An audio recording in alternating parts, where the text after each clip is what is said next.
Hey all, J-Man here. I just want to tell you about beardedshirts.com. It's a great place to get a lot of cool superhero shirts and other merchandise. You can scroll, they've always got sales on. As you can see, they've got these really cool print all over shirts, which I really love. That's Eddie, the founder of the site. And if you're looking for stuff, all you got to do is you click on the search here and you can type in all over. And that's going to show you the all over prints, which are really, really cool. Look at that. You got Legion of Superheroes, you got Brave and the Bold, you got JSA, you got Superman, Green Lantern, Wonder Woman, all kinds of stuff. So check out beardedshirts.com.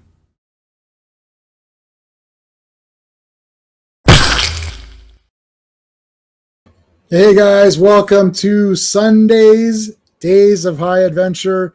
We're doing this every Sunday until I feel like not doing it anymore, but we've definitely got to do it for a bit. I've got the next few lined up. So welcome to everybody. This is going to be a lot of fun. We're not doing a versus. We're just going to do Conan, the two Conans. We're going to talk about them. I have a poll running. The poll just says Conan, and then your choices are both movies are amazing. Both suck, and then in brackets is basically saying you want to be banned from my channel if you say both suck. So there's that option. And there's Conan the Barbarian is better, or Conan the Destroyer is better. Some people actually do like Destroyer better. We're going to talk about all of that today. So, all right. Now, Joe Dog, if you're on here, I saw you message me. I think you want to come on in. I'm going to bring you in. I've got a few people lined up already. So one of my guests has to leave in about an hour or so. So once he goes, then I can get you in if that's cool. All right. Let me know if that's cool. I'll send you it through X. Okay. This week's crazy. Tomorrow, same time, the Legion live stream, 3 more issues of the Legion of Superheroes. You are going to find out who the Dark Man is. It is not Liam Neeson. It is someone else. Actually, I was pretty shocked at when I found out who it was. I think it's actually a pretty damn good story. And new Legionnaire Block, B-L-O-K, joins. And he is a damn awesome character. You get his origin. That's going to be tomorrow night on the Legion live stream. Tuesday night, 7 p.m. Eastern, Dazzler. We are 2 streams away from completing the entire run of Dazzler. The top 2 issues are kind of okay, but the bottom 2 are pretty good, and you get to see Dazzler fight Wolverine and Colossus. That's going to be on Tuesday night with Scott from SVON 82 joining me for that. That's going to be awesome. Wednesday, to round out the end of the year, we're going to be talking about the end of days on the Action Elite. This is, of course, Owen's channel, so please make sure you are subscribed to the Action Elite. The link is in the description of this video, plus all my other videos. Thursday, I'm going to go see Kraven the Hunter. I'm not going to lie, I'm kind of looking forward to it. And I'll give you my 2 cents on it in a minute or two, and I'll see what the panel thinks of that before we get into the Conan stuff. So we're going to see Kraven. I'll be posting a review, and I'm going to review it like a normal person. I'm just going to tell you what I think. I don't care. I have no agenda. I'm just going to tell you if I like it or not. That's it. Friday, of course, it's Earth's Mightiest Fridays. We've got 4 more issues of the Avengers to talk about. I have not read these yet, so looking forward to reading these this week, but this team is stellar. We got Captain America, Hawkeye, Scarlet Witch, and Quicksilver. Awesome team. Absolutely love it. Love all 4 characters, so looking forward to talking to you guys about this on Friday. On Saturday at 6 p.m. Eastern Time, I'm going to be a guest on Star Wars Marvel Purists channel. The link, I'll put the link in the chat here for you guys. We're going to be talking about Kraven's Last Hunt, the comic book. What a coincidence. There's a Kraven movie. We're talking about the comic. That just lined up so perfectly. I absolutely love this story. I just read it again this weekend. It is absolutely amazing. If you have not read it, you have 1 week to read it before we start. You should read this. No spoilers. The first issue, Kraven finds Spider-Man, shoots him, and buries him dead, and then becomes Spider-Man. So it's Kraven as Spider-Man going around proving that he's a better Spider-Man than Peter. It's an absolutely fantastic series, and you'll understand why it's so good when we do that. 1 week from today, on Days of High Adventure, we're going to be talking about Judge Dredd and Dredd. you're going to be dreading this Sunday. It's going to be really great talking about both these movies. I don't know if we should do a versus. I guess we could do a versus if we want to. I'll see how I feel the day of. We are still going to be doing Transformers, Super God, Master Force. We're just waiting for things to clear up with Sean, and then we're going to be right back on there. Let's thank the members and let's start. Let's thank the Legionnaires. These are the channel members. We always thank them on every stream. Dan, Sean, Steven, Brennan, Mark D with a C, RR, Philip Story, S182 is going to be joining me on Tuesday for Dazzler, Digger Jim, Legion of Comics, and Quagnar. Thank you guys. You guys are awesome. And we always thank Mike Alonso, Clobberin Times, our good friend that we lost this year. We miss him, and we wish he was here to come talk with us. I'm pretty sure he likes the Conan. I'm pretty sure he likes Conan the Barbarian. I don't know if he likes Conan the Destroyer. We never talked about Destroyer, but I definitely think he likes that. So put a CT in the chat if you want to put a CT for Clobberin Times so you can remember him. Okay, well, that's the longest intro. I've never had this many streams lined up. So, and tonight's stream is over. We've wasted time just telling you what's coming up. All right, let's bring in the should we call it the children of Doom, the Doom's children? Let's bring in Doom's children. Hey, Steve. How's it going, J-Man? Good. Steve and I did not get a chance to do this wrestling talk. There's just because since I have 14 streams and 3 on Sunday lined up, I just didn't have time. Nope. It was okay. The women's match was botched central. Yeah, badly. LA Knight, losing, I guess, we figured he'd lose. Yeah. But it's kind of like, I don't know. I like Shinsuke Nakamura, so I don't want to knock him. The best was the triple threat match, that was the best match, which I kind of slept on, but I should have paid more attention. All right, let's bring in our good friend who you've seen on the Action League. Plus, you've seen him here on most of the fantasy. I think, except for one, he's been on all the fantasy movie streams. So I think he might be more regular on these streams. So we'll see what happens. But let's bring him in. Hey, what's happening, fellas? Charlie. I don't know if I missed any. Maybe one random one or something. Yeah, just on the fantasy. Yeah, I did all the tournament, so yeah. Yeah, I don't recall you ever missing, Charlie, any of the tournament or anything. I missed Excalibur on Action Elite. That was the fantasy one I missed. Okay, there you go. All right, and let's bring in our final guest. I'm gonna give him this intro. Well, hello, Mr. Fancy Pants. Yes. All right, let's say hello to everybody who's been patiently waiting here. Joe Dog, you were here first as always. Thank you. You watched the movies. Cool. So Steven's got to leave in about an hour-ish, and then once he goes, I will send you a link through X if you want to come in and chat with us, or you can hang out in the chat until then, or however you want to do it. 44 years since John Lennon from the Beatles passed away. Yes, I've heard. I'm not a Beatles guy, unfortunately. You guys can beat me up if you want. They were no Devo. Yeah, I don't know. I'm not a big time music guy. So FK was here. Thank you, buddy. FK. Quagnar, Legionnaire. Quagnar is here. Thank you so much, buddy. Love it. Phil is here. Phil Owens. May Crom smile upon you. He's saying to everybody, that's very nice of him. Conan, what is best in life? The open step, fleet horse, falcons at your breast, and the wind in your hair. Is that what's best in life? I don't know. Nobody ever says the first guy's thing. I liked that guy. He had a good philosophy. I liked him. He was fine. And then everyone poo-pooed that. And then they just they're like, that guy's an idiot. Well, he didn't have Conan's accent, right? Like, why you didn't have right. It's like, so I'll tell you an old man story. Hold on. One second. Let me just get everybody. And then all right. Smash the like button. Yes, thank you, Phil. And Charlie is here. Guys, make sure you check out Charlie's podcast. The link to his podcast is in the description of this video, plus all my videos, and Stephen Ross's podcast, also link in this video and all their videos. Sounds good. Joe Dog, you're good with that. You're rolling. Star Wars Marvel Pierce podcast. Star Wars Marvel podcast on RKO poster. Oh, okay, cool. Oh, really? Was he on there today? Wow, that's crazy. Okay. What's your the Hunter? What's your what was your my old man story was like I keep saying, I'm a little bit older than you guys. So I was at a Comic-Con when I was in high school, and they were gearing up to release the Conan movie. Nobody had ever heard Arnold Schwarzenegger talk with his own voice or anything, and they were showing like a little making of thing in one of the film rooms. And so they showed the scene with that line, and everybody in the room just burst out laughing.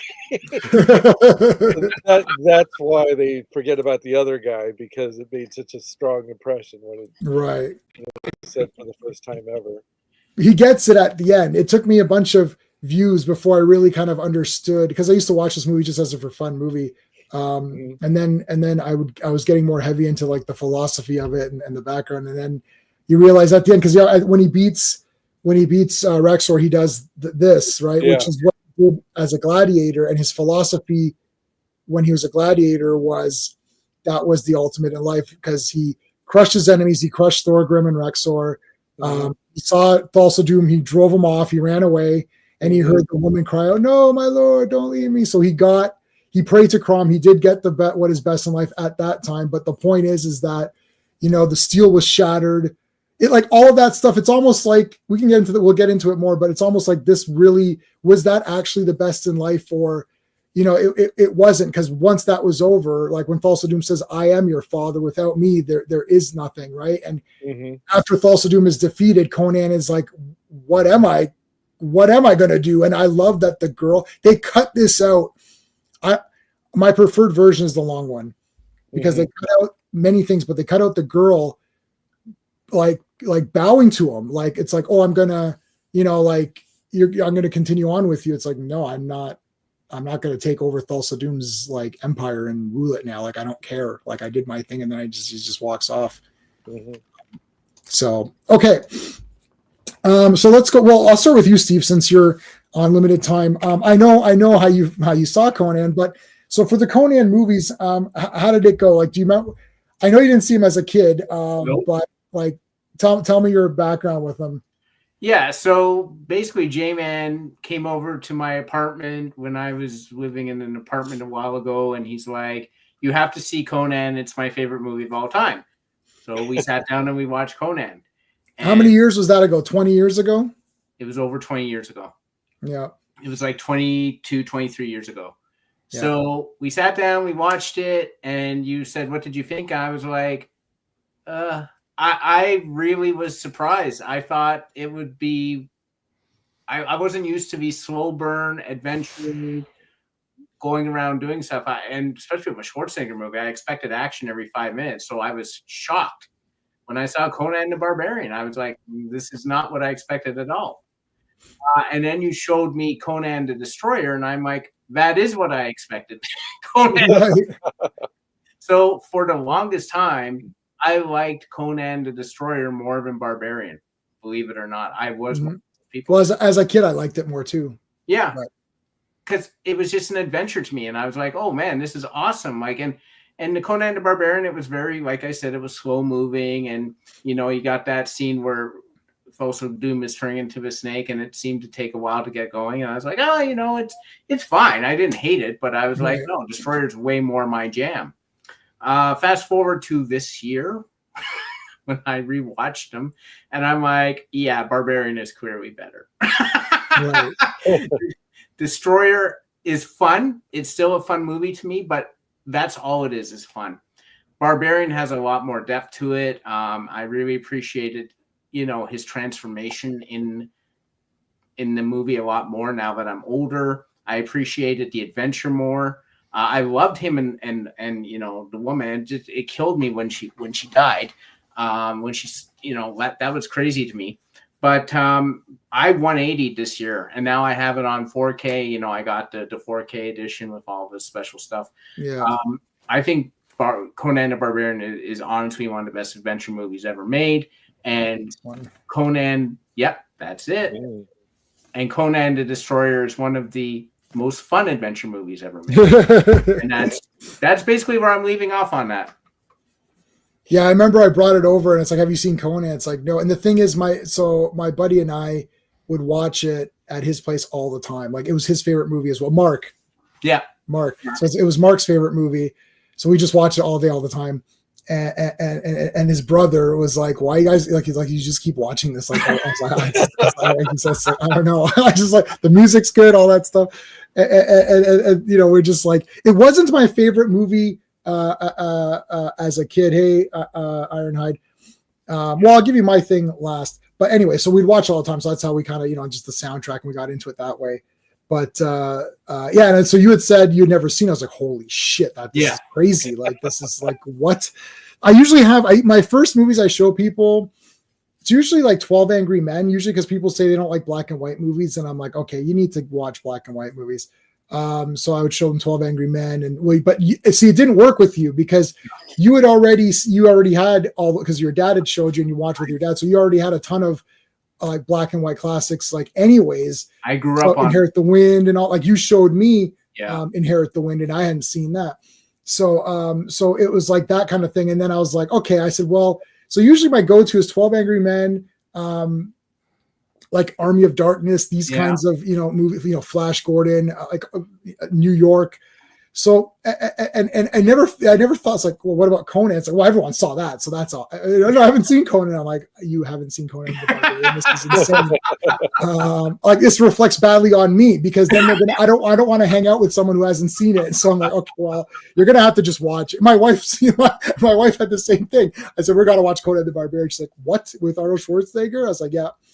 I said, I can guarantee you right now that you don't know what this movie is. I can guarantee you. Yeah. And she watched. She's like, "You're right. I did not know what this movie is." She's like, "This was awesome." And we've watched. She's seen it about 3 times now herself, and she was stunned. She's like, "Whoa, this is really good. I didn't think it was going to be." Now she saw Destroyer. She thought she doesn't like Olivia Debeau or whatever. Yeah, Debeau. Yeah. She hated her. She's like, "God, she's so irritating. This movie, I can't stand it." She liked everyone else, but she hated it. So she checked out. She watches Destroyer. She said maybe once or twice, but I have it on a while. But yeah, so but go to is 12 Angry Men, or these kind of, New York, Escape from New York, those kind of movies. But yeah, I was like, well, I got to do Conan. Yeah, I think you were the only person. I ever showed it to, because everyone else I knew had either saw it with me or had seen it on their own or whatever. So it was fun to rewatch it, and that was when I got that extended version. Yeah, the extended version DVD. I was so happy with that. And then I was able to show it to you. So that was awesome. So Charlie, when did you first get involved in the Conans? I was younger, like before I was able to start watching like R-rated movies. Dad let me watch Destroyer. I think that's a key thing for a lot of people that are like, I hate Destroyer and I love Barbarian, is they probably started with Barbarian and then Destroyer felt like a drop off the cliff. Right. Me, I started with Destroyer. I watched the hell out of it. I ate that movie up. It was like a comic book on it is a comic book. The television. And then finally I was able to watch an R-rated version. And so I watched Barbarian and went, oh shit, my mind is blown. This is the greatest Barbarian movie ever made.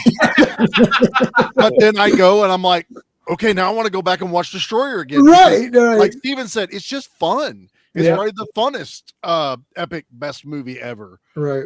But yeah, I don't know my first time ever watching it. It's just always been in my house. My dad was a huge Arnold fan, and I think my mom had got him both VHSs for Christmas or something. And it was one of those things like, Dad, can I watch one? Can I watch one? Can I watch one? And he's finally like, this one, Destroyer, which, you know what? There's nothing wrong with it being kind of, I don't want to say dulled down, but toned down for kids to get more audiences watching it, because it got me hooked. And I can watch now Barbarian and just go, like you guys said, it's a different movie. It's longer, it's slower paced, but I'm never bored. And I get immersed in Barbarian. Destroyer, I'm along for the ride and I am having a blast doing it. So I mean, that's the short and skinny of me right there. So we don't go on to, because I know we got a lot to talk about on this.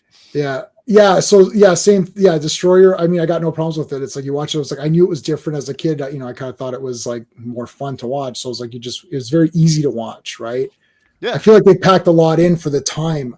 Like, I don't know how long that movie is. It doesn't feel long, but it feels like lots happens. Like they hit a lot. They fight monsters. You fight two like baddies, like what would normally be, Yeah. one final epic ending to a movie. You got two of those. Yeah, in the crystal Destroyer. stuff with Tathamon is awesome. Oh my god, it's so cool, so Yeah. cool. Especially when he Mirrors and all. transformed as a kid. That was like early horror for me, 'cause Yeah. it's like, oh shit, this guy looks sick, and It's- slicing at the mirrors and the blood strike, Yeah. get across his arm. Yeah. and then fucking Cthulhu at the end, as a kid. That was like What the hell is going on? It's Andre the Giant. yeah, and Black Blood. I still applaud them for not doing the red blood, which was another thing to keep it on the Right. lower rated. But watching it now, it felt otherworldly. It felt like a creature now when you watch it, and it's the blackish green ooze coming out of him. But I love it. Man. I love them both, honestly. Yeah. All right, The Hunter. So now you're a bit older. So did you see Conan the Barbarian in the theater? Oh yeah, the week it came out. Wow. So what was it like at that? Like, what did you like? I don't even know what. There was nothing really like it. It was really different because Arnold Schwarzenegger wasn't a celebrity at all at that time, and it was just kind of like this guy was Conan. And it's funny because like watching it now in both movies. Now don't throw me off. Hear me out. He is awful. He is awful in both of those movies. Oh, but Hunter's got to go. It was great having you on. But John Milius is such a freaking fantastic director. He knew how to make him look good. The movies that made Schwarzenegger a star, he worked with directors that knew how to make him look good and take his talents and maximize them. Because if he hadn't bumbled into that Terminator role, he'd still be doing movies like Commando, and probably his biggest movie would be the Conans and Predator, and then what else? That's it. If you look at everything else that isn't those movies or isn't part of those franchises, he's kind of got nothing. But John Milius got him to do the facial expression and would just cut like Sandal Bergman. Bergman? Yeah. Bergman? Mm-hmm. Yeah. Bergman. Valeria is doing like all this acting, and then they would just like cut to Schwarzenegger, and all he's doing is reacting. He doesn't have to say anything; they're just showing his face. And John Milius just like throughout the movie, that was kind of like the modus operandi, and it was fantastic. And in Conan the Destroyer, he's really chatty, and it doesn't work as well. But having said that, so going back to the question, I had read a few of the Conan comics, the Roy Thomas ones from Marvel. I read a few of them. I wasn't like an avid reader of that series, but I liked them when I got my hands on it. And so I was expecting it to be that. I hadn't read the Robert E. Howard stories. And then, because especially, I was in high school. I guess I could have read them in junior high and all that, but I just didn't get around to it. I was more of a sci-fi guy than a fantasy guy, but we saw this sneak preview for it, the making of thing at the convention, like I said, and we're like, okay, I'm all in to see that. Dino De Laurentiis was high on my list because he had made Flash Gordon, which is my favorite movie of all time. So I was like, all right, cool, and so yeah, it was, and I'll tell you, that was another theatrical experience. Is like after Mako does that little intro, come to the days of high adventure, and then they start playing the Anvil of Crom music. I was like, "Fuck yeah!" Yeah, then everyone's wiped out the entire, and then his head and Bob's beheaded. You're like, this is the first 5 minutes. Like, what is going on? Yeah, the movie could have just sucked, but say what between that, Flash Gordon, that opening thing, and then the opening music for Conan, Dino De Laurentiis knows how to get you interested, get you in the seat and interested in what's on screen. So yeah, that was fantastic. I really enjoyed it. But having said that, so the catch was I wasn't 17 at the time the movie came out.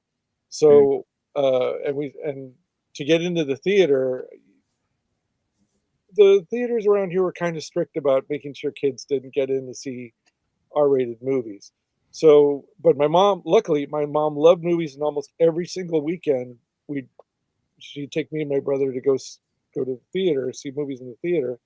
And so the deal was, if it's an R-rated movie and there's nudity on screen, she'd nudge me and I'd have to look down, because she knew I was reading Fangoria and she knew I was reading Cinefex, and she was like, you know how to make rubber limbs and fake blood and special effects, so like explosions, mayhem, death, whatever, violence on screen, you know that's fake, but like the nudity stuff, we want to keep that under control till you're old enough. I was like, all right. So there's like that whole orgy scene in Conan.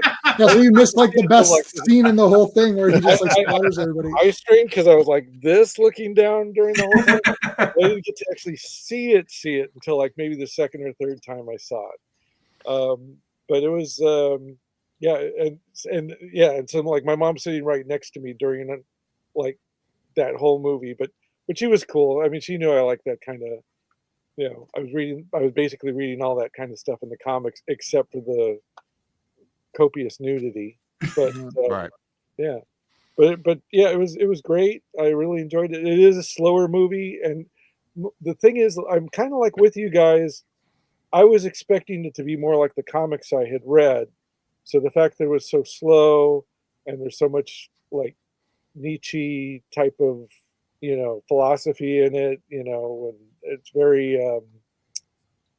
there's a lot of stoicism. There's a lot of, hyper manly philosophy in there too.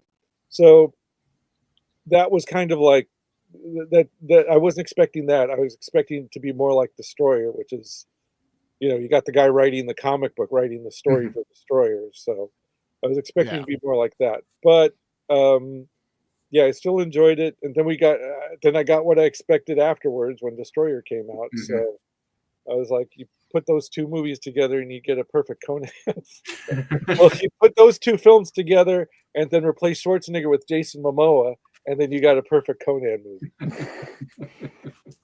So I wanted to address Ironhide's thing. So I've got the Robert Jordan. So this was the Conan Destroyer book adaptation of originally what it was. So this is what they do is they a lot of these guys get the script or whatever, screenplay, blah blah blah, and then they write the novelization of it.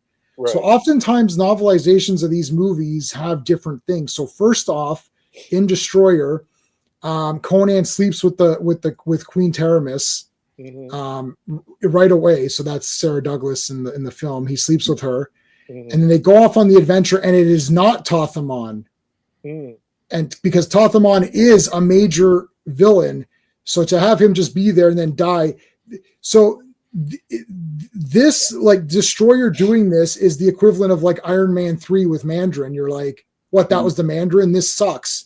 Yeah. Okay. Right. So you know what I mean? Like you would be like, so it depends on how hardcore you were. Obviously, when I'm a kid, I didn't read any of the Robert E. Howard stories at all. Same. To me, Conan and He-Man were like brothers, right? Like I was like, yeah, these guys are the two guys, because I loved He-Man. Yeah. And when you read this, and I forgot, it's Amon Rama is the name that they give in the book. And I did not have the bookmark planned. I just opened the page and it was actually right there. So that is a coincidence, but you could see, I don't know if you'll be able to see that. Yeah. There you go. Amon Rama. That's the villain. That's that halfway point villain. The rest is pretty much the same. I'm assuming they removed him sleeping with Taramis because the point of the Conan Destroyer story was that he wants Valeria back. But if he's willing to just sleep with any woman, then what does it matter if he gets Valeria back or not? Right. That was that's why I'm sure they changed that. RR is here. Thank you so much for coming in, buddy. Thanks for the super chat. Okay, so RR always sees he always reads a different comic, watches a different episode, or sees a different movie than us. When Conan snarled, there can be only one. He stabbed Skeletor. And he freed Narnia from Voldemort. I don't think that was in the same. I don't think that was the same movie, but all of those things are very good. It's like he watches movies on TikTok and he just keeps scrolling and it's just all in a row. Well, no, that was in the Indonesian bootleg of the 7. No, that was Now, the, that yeah. I would believe. I would definitely believe Yeah. that. And since it is Conan, I'll give you my ultimate favorite part.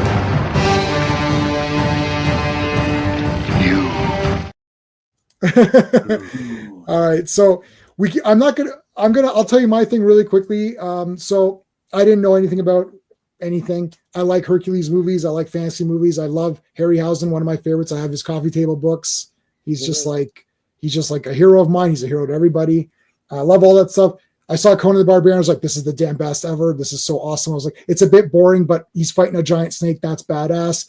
He's sneaking in. He's fighting those big, huge guys. That guy's got a big hammer. It turns out Sven is in every friggin' Schwarzenegger. Didn't know that, right? Yep. And I'm like, oh, this guy's the best. I was like, yeah, Thulsa Doom's the best. Didn't know that was the voice of Darth Vader, even though I'd seen Star Wars 100 times or whatever it was. So didn't know any of that. I was like, this is the best. Then I saw Conan the Story. Oh my God, this is even better than Conan the Barbarian. Wow. I was like, this is the greatest. And I was like, yeah, this is awesome. And I was like, yeah, Conan's the greatest thing ever. And it was never my favorite movie. My favorite movies were the only ones that have survived in the top 20 from little kid would have been the Batman and Batman Returns, the two Batmans, the two Indiana Joneses, the Supermans, the Christopher Reeves Superman series. Those are the ones I think have survived from childhood that were always the top ones. Like I almost at one point was saying Indiana Jones was better than Star Wars. Like back in, if you got me in my like I want to be an archaeologist. So like grade 6, grade 7, I was like, yeah, Indiana Jones, now Indiana Jones has been, well, I don't know which has been ruined more. I guess Star Wars has been ruined more, but I love the movie. So it was only later, the life-changing moments were Escape from New York, Mad Max, like Road Warrior, Flash Gordon, which I did not see when I was younger. I saw it way later when it came out on DVD. I was like, finally, I'm going to watch this Flash Gordon movie. Like, what is this? Wow. And this is the greatest thing ever. It's top 10. Now, when you were, sorry to interrupt. Yeah, when you say little kid, like what age approximately are you? So like, I don't know, like maybe 10, 11, 12. Okay. That kind of a thing. Like, so not teenager. Right. So I loved He-Man as a kid. So whatever. I don't know, how old were we when what was He-Man for us? Like 6, 7, 8? Yeah, it was like 5, 6, 7, somewhere around 5, 6, 7. So, our formidable years, Yeah. So after that, developing into action. Yeah. So then when I started to see these other movies, I had seen Conan when I saw the Batman Returns and all, like I had seen Conan and all that, but I liked it, but I wasn't dying over it. Right. And then I had the reawakening of rewatching these again. I had the VHSs, they're up behind me. And like those two movies, Excalibur, even like Greystoke, Tarzan, right? Like some of these, I was like, oh shit, yeah. I can't even imagine seeing those on a blurry ass VHS tape with like not letterboxed and going like, yeah, that's my favorite movie. Because then, I mean, the only way to go is up from there, and then you can see like the DVD, and it's like, oh man. And then a Blu-ray of it, it's like, okay. I mean, the 4K Flash Gordon is insane, right? Like, yeah, Blu-ray is officially better. Like, I saw Flash Gordon like a dozen times in the theater, and Blu-ray is officially better than any theatrical experience I had for almost any movie that I would like. Oh yeah, it's insane. So then I had the reawakening of those movies, and then so that was in the Planet of the. So then in my top 10, all of a sudden came in Planet of the Apes, Escape from New York, Conan moved to number 1. And the last time my top 10 has ever been broken was 2001: A Space Odyssey, and that's from University. Yeah. After that, the closest thing that's in my top 20, 30 that's new would be Dread with Carl Urban, which I think is a masterpiece. And as a movie, I don't care. I'm not comparing the comic. And Once Upon a Time in Hollywood with Tarantino's movie, which I've seen like 400 times. That's it. Other than that, if you look at my top 20, it's like Warriors, Alien. Like there's nothing. There's no new movie. Like even 2001 is not a new movie. The only new movie is Once Upon a Time in Hollywood and Dread. Those are the only two. I got to look at my top 10, like top 20, top 30. But like it's all older stuff. And some of it I rediscovered. So Indiana Jones, Star Wars, Superman, that's from childhood. I always like I saw Superman 2 and 3 in the theater. I definitely saw 3 in the theater. I think I saw 2. I don't remember it for sure, but I love those from then. And but anyways, I want to show you guys some of the stuff. I'm not going to show you everything. I'm going to just real quick. I'll show you some of the stuff that's movie related. First, I showed you the 4Ks, but I don't know if you guys have seen these. These are like letter openers, but they're the swords. Oh, uh-huh. So I thought they were pretty neat. Like, they're not that big, but they're metal. Like, they're heavy ass. Like, they're pretty badass. I do have this, which is the adaptation. Did you pay like a premium price for that? No, I've had it from a long time back. Okay. So I didn't pay. I didn't get it when it was out, but Robert Jordan, I showed you. Owen got me this. This is a recent release, which you can get. Yeah. So Owen got my buddy Owen got that for me. I got the novelization of the first movie, and of course I showed you Destroy already. So I'm not gonna. The only other thing I'll show real quick is I have every single one of these figures. I'm not gonna bring them all out because there's so many. But like they did these newer figures that come like in this kind of packaging. So I've got like I just pulled out random ones. So there's Thorgrim. Wow, that's awesome. Who put those out? Those aren't McFarlane toys, right? No, this is I don't know. Is it Super 7 or one of those? I think Super 7 did them, didn't it? Yeah. Didn't McFarlane do like the first batch of them? Or I've got all those. They're all behind me. Can you can you see Conan stuff? See on the throne. There's like a tripod, and then there's a bunch of shit behind it. So. Yeah. And like so, here's like another example of one. Yeah. Oh, the pit fighter. Pit fighter Conan. That's awesome. So I have every single one that's come out. I even have Valeria as the Valkyrie. Wow. Man, I love Flash Gordon, but I didn't. They came out with a similar bunch of toys. I got them all. Yeah, I couldn't. I couldn't pay it. It was too expensive. I saw them. I wanted them, but I was like, I'm not paying that. Yeah. I don't have every did release. Flash Gordon book that's like the Titan book that's like the Conan book that came out. So. Yes. I got both 4K releases of Flash Gordon just because they came with different features. So I just bought everything. I got the Arrow one that wasn't too Arrow that came out. I got that one, and then of course I've got my signed Sam Jones right that beside me best. all the times. Nice. I love it. We'll do we'll do Flash Gordon. What's going on, Chris? Guys, make sure everyone is subscribed to Chris, the comic vet. Somebody picked both movies suck. Who picked that in the chat? You're gonna get banned right now, buddy. So, guys, when I first knew J-Man, his favorite movie was Return of the Living Dead Part 3. Still in there, still up there. It's a good movie. I mean, yeah, but still up there. You can have favorites you just like to watch and have fun with, and then you can just have your favorite good-ass movie. And that's Conan. I don't care about the best movies anymore because it's just such a rabbit hole. I just say my favorite movies. It doesn't matter because then just blanket. Yeah, blanket and just say, listen, we could argue about that. You could argue Empire's better than either Star Wars or Return of the Jedi, any of that stuff. But to be honest with you, my favorite is what matters. Yeah, I tried to do one from every genre for my favorites, just to have like sort of like representation from everything. I have to do that because it depends on the mood I'm in, man. Well, another old man story. When I was a kid, Star Wars didn't come out till I was 10 years old. Wow, yeah. So that's the one that carried. So that was when the world began, and then there was just darkness before that.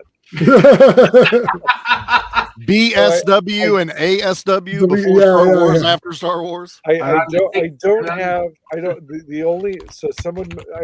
only telling this old man story because someone mentioned it in the chat.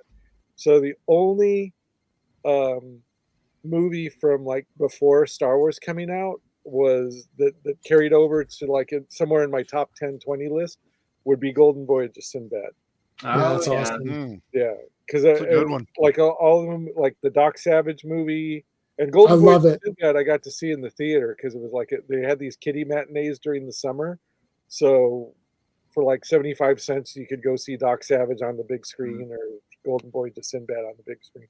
So it was like Doc Savage, Golden Voyage, like all the Sinbad movies, but Golden Voyage was my favorite. Yeah. And then as far as like nerd sci-fi stuff is like Adam West Batman TV show, Ultraman, and Love it. that's about it.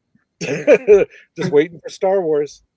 I'd have Godzilla in my list somewhere. As I grew up watching a lot of the Godzilla movies. That's As a similar Yeah, for me. Godzilla movie. that was a Anything from lot Japan. for me. Actually, I was more of a. I mean, right now I'm like all about the Italians, but I was always more of like a Japan or China guy as far as like movies. Yeah, I just picked so for Godzilla, I just picked see, when I had watched this movie, it was called Ghidorah, the three-headed monster. Then later they started to say, oh, it's Ghidorah and all this other crap. Yeah. I still say it the old way. So for Godzilla, I didn't know which to put in my top.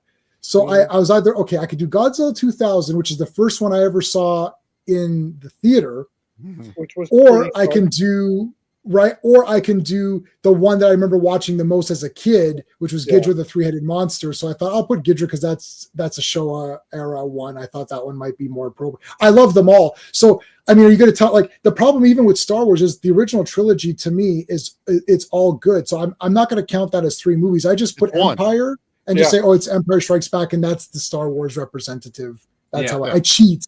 So I cheat with that, right? But some movies, Star Wars. You don't go A New Hope. Don't go Empire. Say Just go Star Wars. Yeah.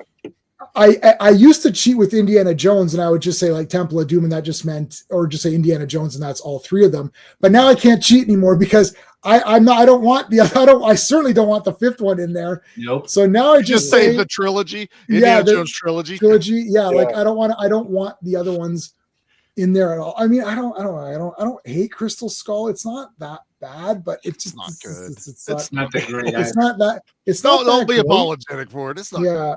Well, but I'm not a big Last Crusade guy. To me, that's a big dip. Like the first two are 10 out of 10, and I think Last Crusade's like a 7. So I'm almost like the first two Indies, the first two Batmans, all four Supermans, because it is Christopher Reeve. So I cheat on those, but for the Batmans, it's 2. And I like LA, like New York and LA. Yes.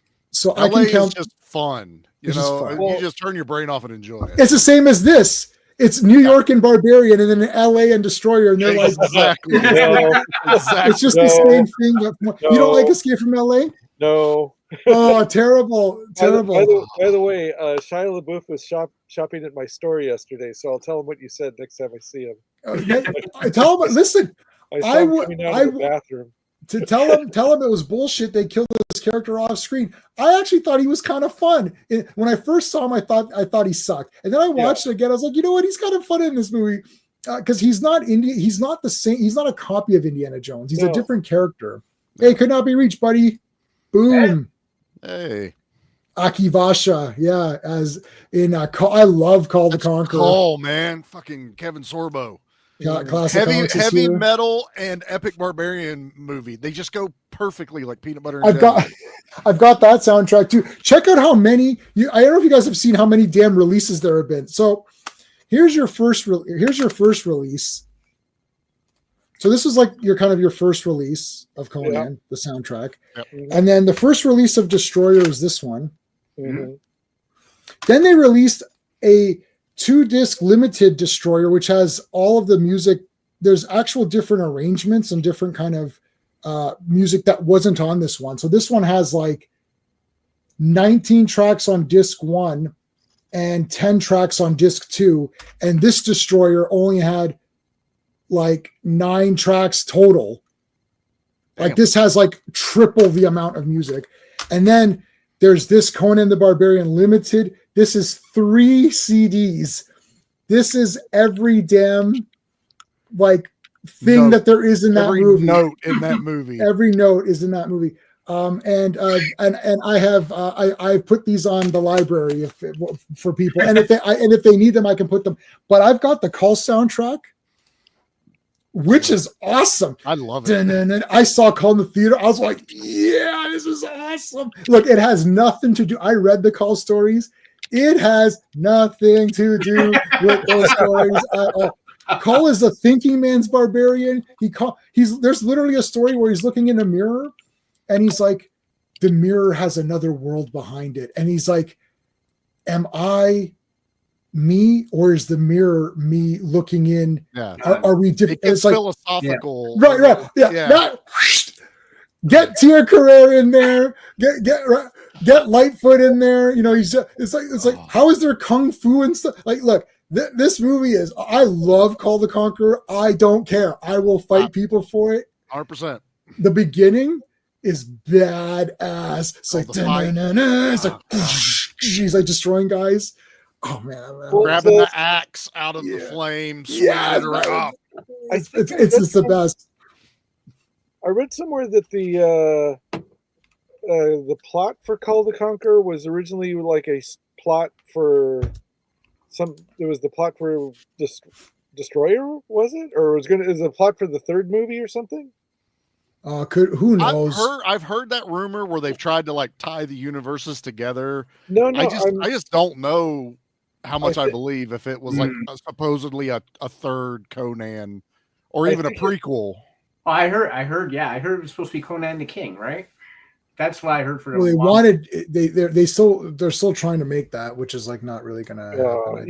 I don't want to see an 80-year-old version of any hero I had since I was in high school.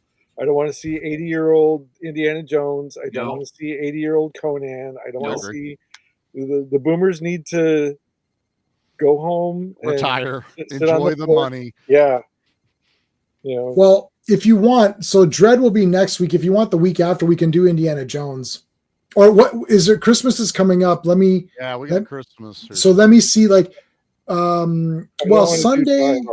Yeah, we'll see what next. So next week is Dread, and then the next one after that is the 22nd. So let me know if you guys are okay for that. If not, I won't book anything, and then I'll move it out. The next one's the 29th.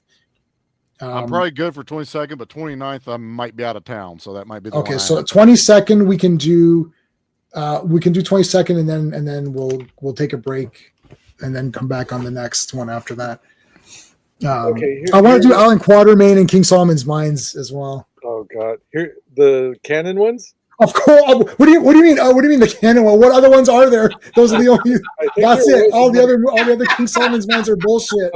Okay, here you go off of Wikipedia, because I just read it this morning. I did my homework. Okay. It said that Arnold Schwarzenegger opted out because he had fulfilled his contract with Red Sonja.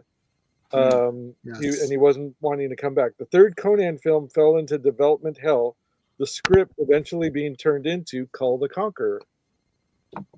There you go. Huh. There you go. So there you go. Makes sense. I did know that he got out of his contract with Red Sonja because it was a 3-movie deal. Right. He was ironic because wasn't the original Cull story like a Conan story that got rewritten? Yes. Yeah. Yeah. So it's supposed to be all in like the same, timelines and stuff. It's 1,000 years or whatever. Yeah, Cull was before Conan or something like that. Yeah. Yeah, Cull's from Atlantis. Yep. So he's like an Atlantis. Yeah, and they've had them meet up, and like, and there's Bran MacMorn as well, and Solomon Kane, which is a great movie. That's an awesome movie. Yeah. You know who else is from Atlantis? You're. There you go. Yes. Yeah. your background's eating the page. I know. I saw. Could not be reached. This is the last page of Your. Oh, nice. Awesome. Nice. How come there's no Death Dealer? That seems odd. It was weird. They mentioned this. What's his face? Glenn Danzig, I think, has it. He did that. He did a Death Dealer comic. And I've got it. Yeah, he did that, but they gave him like the full rights for movies and everything. That's not a good thing to do with Danzig. I love Danzig, but not his movies. Nope. Hour of Dragon. Yeah. I have 5 volumes, which comprises everything of Cull, Bran MacMorn, and the Conans. I don't have. There's a few other characters, and I don't have his random stories of Robert E. Howard.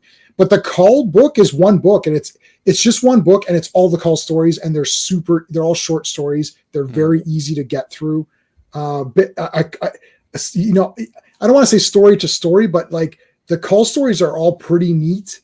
So the Conan ones are also cool too. So it's whatever you prefer. Right. But I don't think so. This the first Conan the Barbarian has that Oliver Stone script, which it was like Conan's fighting like demons from hell and all this crazy shit.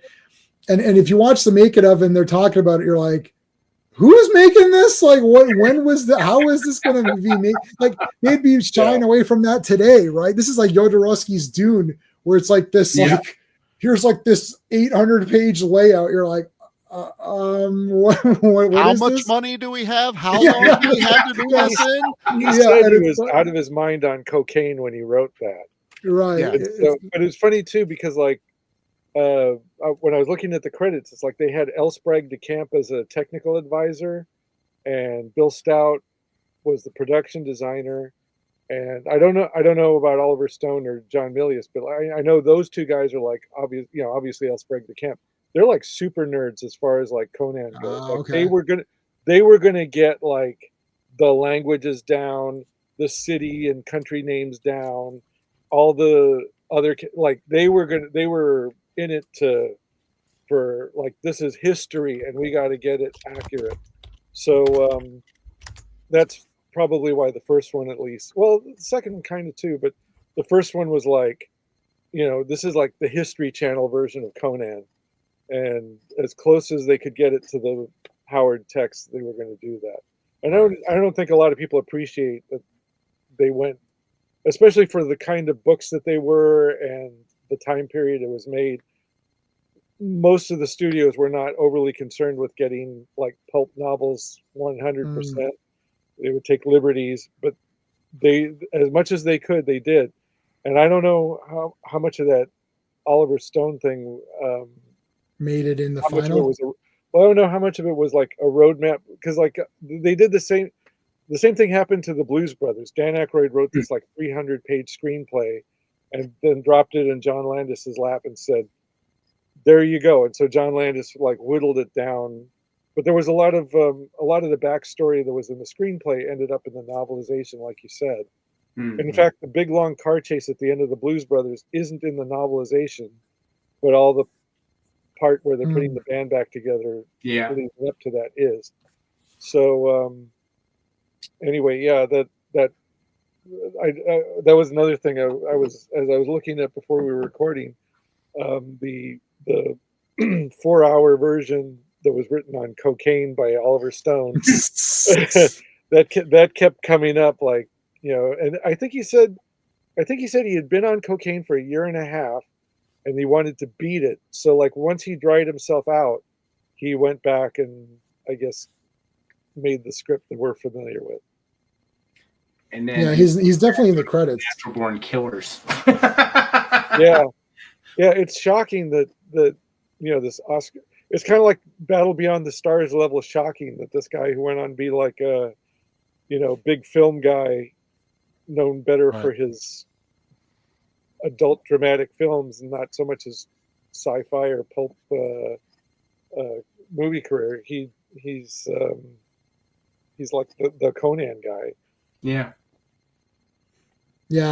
So I think like, I talked to other people just, briefly about like, Conan and stuff. And a lot of impressions is that like, oh, this is just an Arnold movie. It's probably cheesy and it's not that good and whatever. And then the last like month or so, I've been going through a lot of these first time reaction watching whatever.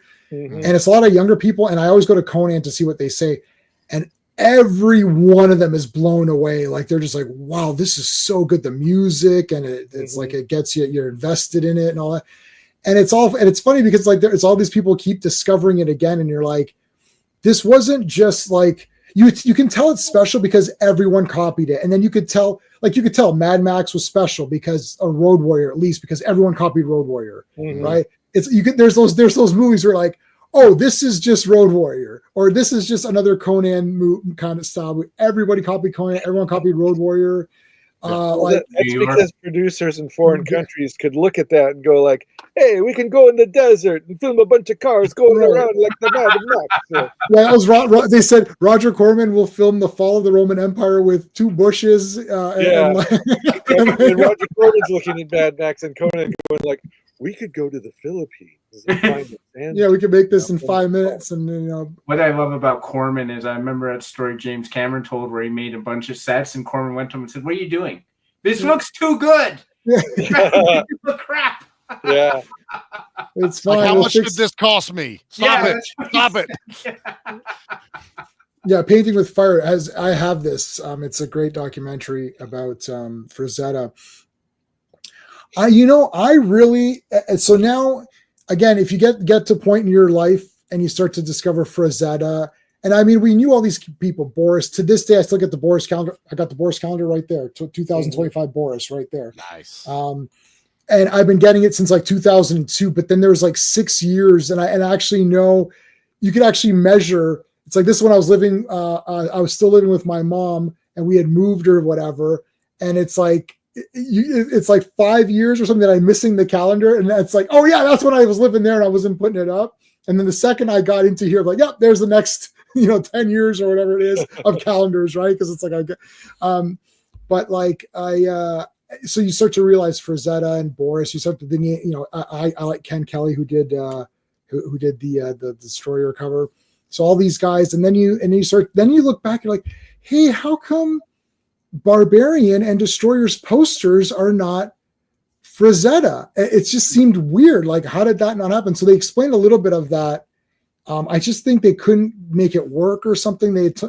Milius said that on one of the making ofs, where they're like, how come, like, how is Frazetta not doing the poster? That's crazy, right? Like, Right. But it is weird since I actually have the famous Frazetta picture where Conan's standing straight, holding the sword underneath, and the girl's there. Yeah, he's on very on that. stoic, very maybe straight. Frazetta couldn't do the Yeah. Schwarzenegger likeness well enough. Yeah, I don't remember what they exactly said, but that I have that book with that cover on it, and I got that like literally a week before he had passed away, which is crazy. All right, so Steve, you got to go. Yep. All right. Pleasure as All always, right. gents. All right, Take Steve. care of yourself. All right, Talk to you thanks, again man. soon. All right, brother. see ya. Bye. So we've got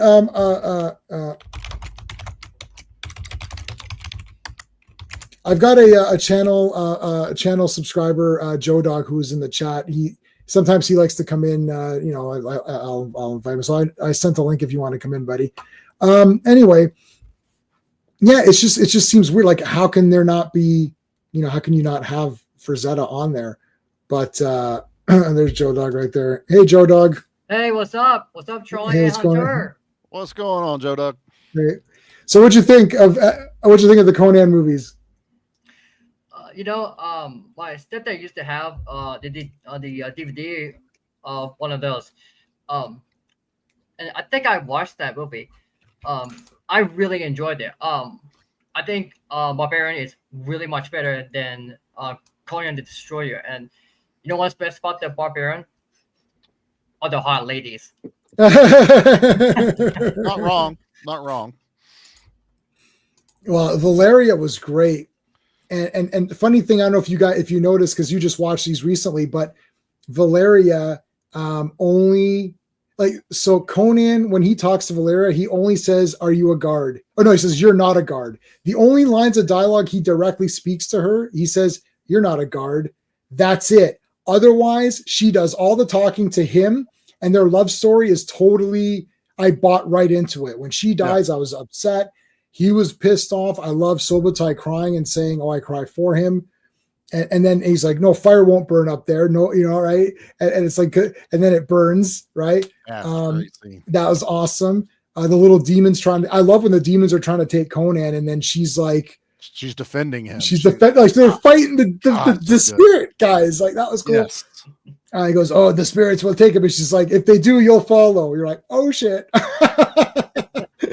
Yeah, and again, I also love that line where Conan is about to battle with the villain. Yeah. Yeah, could you play that clip again? I really enjoyed that. Yeah, the Battle of the Mounds. You mean that, like, at the Stonehenge kind of place? Yeah. Yeah, where he does the prayer. I have no tongue for it. No one, not even you, will remember if we were good men or bad, why we fought or why we died. No, all that matters is that two stood against many. That's what's important. Valor pleases you, Crumb. So grant me one request. Grant me revenge. And if you do not listen, then the hell with you. Hell with you. That is awesome. Yeah, and the music there is super epic. It's like, it's like building up, and here comes Thulsa Doom. And then that first shot's the best. It's like, dun, dun, poosh, dun, dun, dun, dun, dun, dun, and like he knocks. And then Thorgrim got his, man, Thorgrim was great, and he got nailed badly with that spike, that tooth spike. It's like, oh. It's like his body just goes limp, and it's just, Yeah. oh God, so good. Oh yeah, Mako is awesome, man. So it was supposed to be Schwarzenegger narrating it, and they said that they couldn't understand him, so they got Mako. It's like, was that a step up? Or yeah, I guess it's like, I mean, I could understand him, but it's just funny, like. Well, like you were talking about earlier, where people were like poo-pooing this because it's Arnold, those dumb action movies and stuff. It's like, you got to remember when he did this. This is like one of his first things he did. He wasn't set as the action guy yet. Right. This is him. This was the second thing after Hercules in New York. When his voice was bugged. This is him taking direction. This is when directors and producers could tell Schwarzenegger, no, you can't do that. Do this. It's not like later where he'd be like, I'm not doing that. You can't make me. This was him actually having to listen to people and, cut his teeth in this. And that's why when they see it now, and it's like, this is a totally different Schwarzenegger movie than what I thought everyone grew up with. Well, yeah, like I said, because he hardly talks in it too. They were smart enough to just get his reaction and let him do the physicality. And it's funny though, because like in the second one, Mako's kind of like this. In the first one, he's kind of like this eccentric mystic, and you don't really know how magical he is. He's just kind of, he knows how to prep. He's almost more like an alchemist in a way. Right. And then in the second one, he's like full on comedy relief. They put the dumb little hat, give him the dumb little hat with the elastic band on it. But he does do the opening of the door. He tries to open the door. Yeah, and he's lighting torches with magic and stuff. And it's like full on, Mr. Magic Man kind of stuff. And then the other comedy relief guy they had was Bob the Goon from the Batman movies. That guy was everywhere in the 80s. He was on a TV show called Best in the West. He was in Repo Man. He was kind of like, Hollywood's favorite stoner at the time. And my sister's brother's cousin. Yeah. Who cares whose sister's brother's cousin it was? Yeah. And Grace Jones was in it to win it. At the time, I did know her from like her music stuff before I saw the movie, and I was like, oh, she's in it, and she's just so strange looking and so she's unique looking. Yeah, she's very she stands out. I think I had before I'd seen this, I'd at least seen her in the Bond movie that she was in. View to Kill. Yeah, she was very exotic looking, but her music was very, very strange. Like even. I like new wave music, even by new wave music standards. It was pretty weird. So they put her in it, and I was kind of like, I don't know. Immediately you're going to compare her to Sandal Bergman, and it's kind of like, Watching it that's now, not fair, but she can't hold a candle. Right, but watching it now, I mean, she was in it to win it. She got my respect with this. She held her own with characters like Wilt Chamberlain, who's like towering. He's awesome. Mbata. And he is. Mbata is awesome, but she, as far as stage presence, is standing like head to head with him, and I love it, especially the whenever they free her and she gets to go a little wild woman running out of that village after they were all like terrorizing her and shit. Destroyer School, and so all of those. So I showed you guys those like little swords that I had. They've done every weapon from all of the movies. They've got Bombada's like beak, all the spiked mace. The mace with the beak part. Yeah, they've got that. They've got the hammer. They've got that axe. That like that kind of. So it's like they've done all of the weapons. It's wicked. Yeah, Tracy Walters, Bob. Yeah, and I was disappointed. I don't mind Malik. He's cool, But I was like, where's Sobotai? And not if it was Sobotai and Akiro, and then they go off with these new people, I would have liked it. I would like it more now because I'm like, oh, they just get him back because he was so cool. Their relationship was their friendship was so strong in that movie. And you don't think of it as a kid. You're like, oh, it's like Conan. Yeah. And then it's like, yeah, but I like that other guy. I actually like Malik. He is funny. And I do like that he jumps and starts stabbing. Like he can be kind of daggers. Yeah. He's got like little daggers. Yeah. Very thief-like. I mean, I felt like he was a little more thief feeling than Sobotai was. Yeah. But you're right. Sobotai felt like someone that grew up with Conan and they'd spilled a lot of blood. But Malik was more like he found him and he's been tagging along with him ever since, Right. Yeah. To me, that whenever they do like, this is the comedy relief, hit you over the head with it. My brain's just kind of like, because like Mako could have done like 90% of what Bob the Goon did in the movie. I thought. I'll agree with that. Now, looking back at it now, I'll agree with that. Yeah, but Subotai could have come back. Well, I mean, who knows what happened to the actor after the movie too? So he was like a surfer, and they're like, they just cast him because he's a surfer, and they cast him because they're like, let's get someone more like him. And they're like, why don't you just use this guy? You can't. He's like, I'll do it. Sure, why not? He's awesome.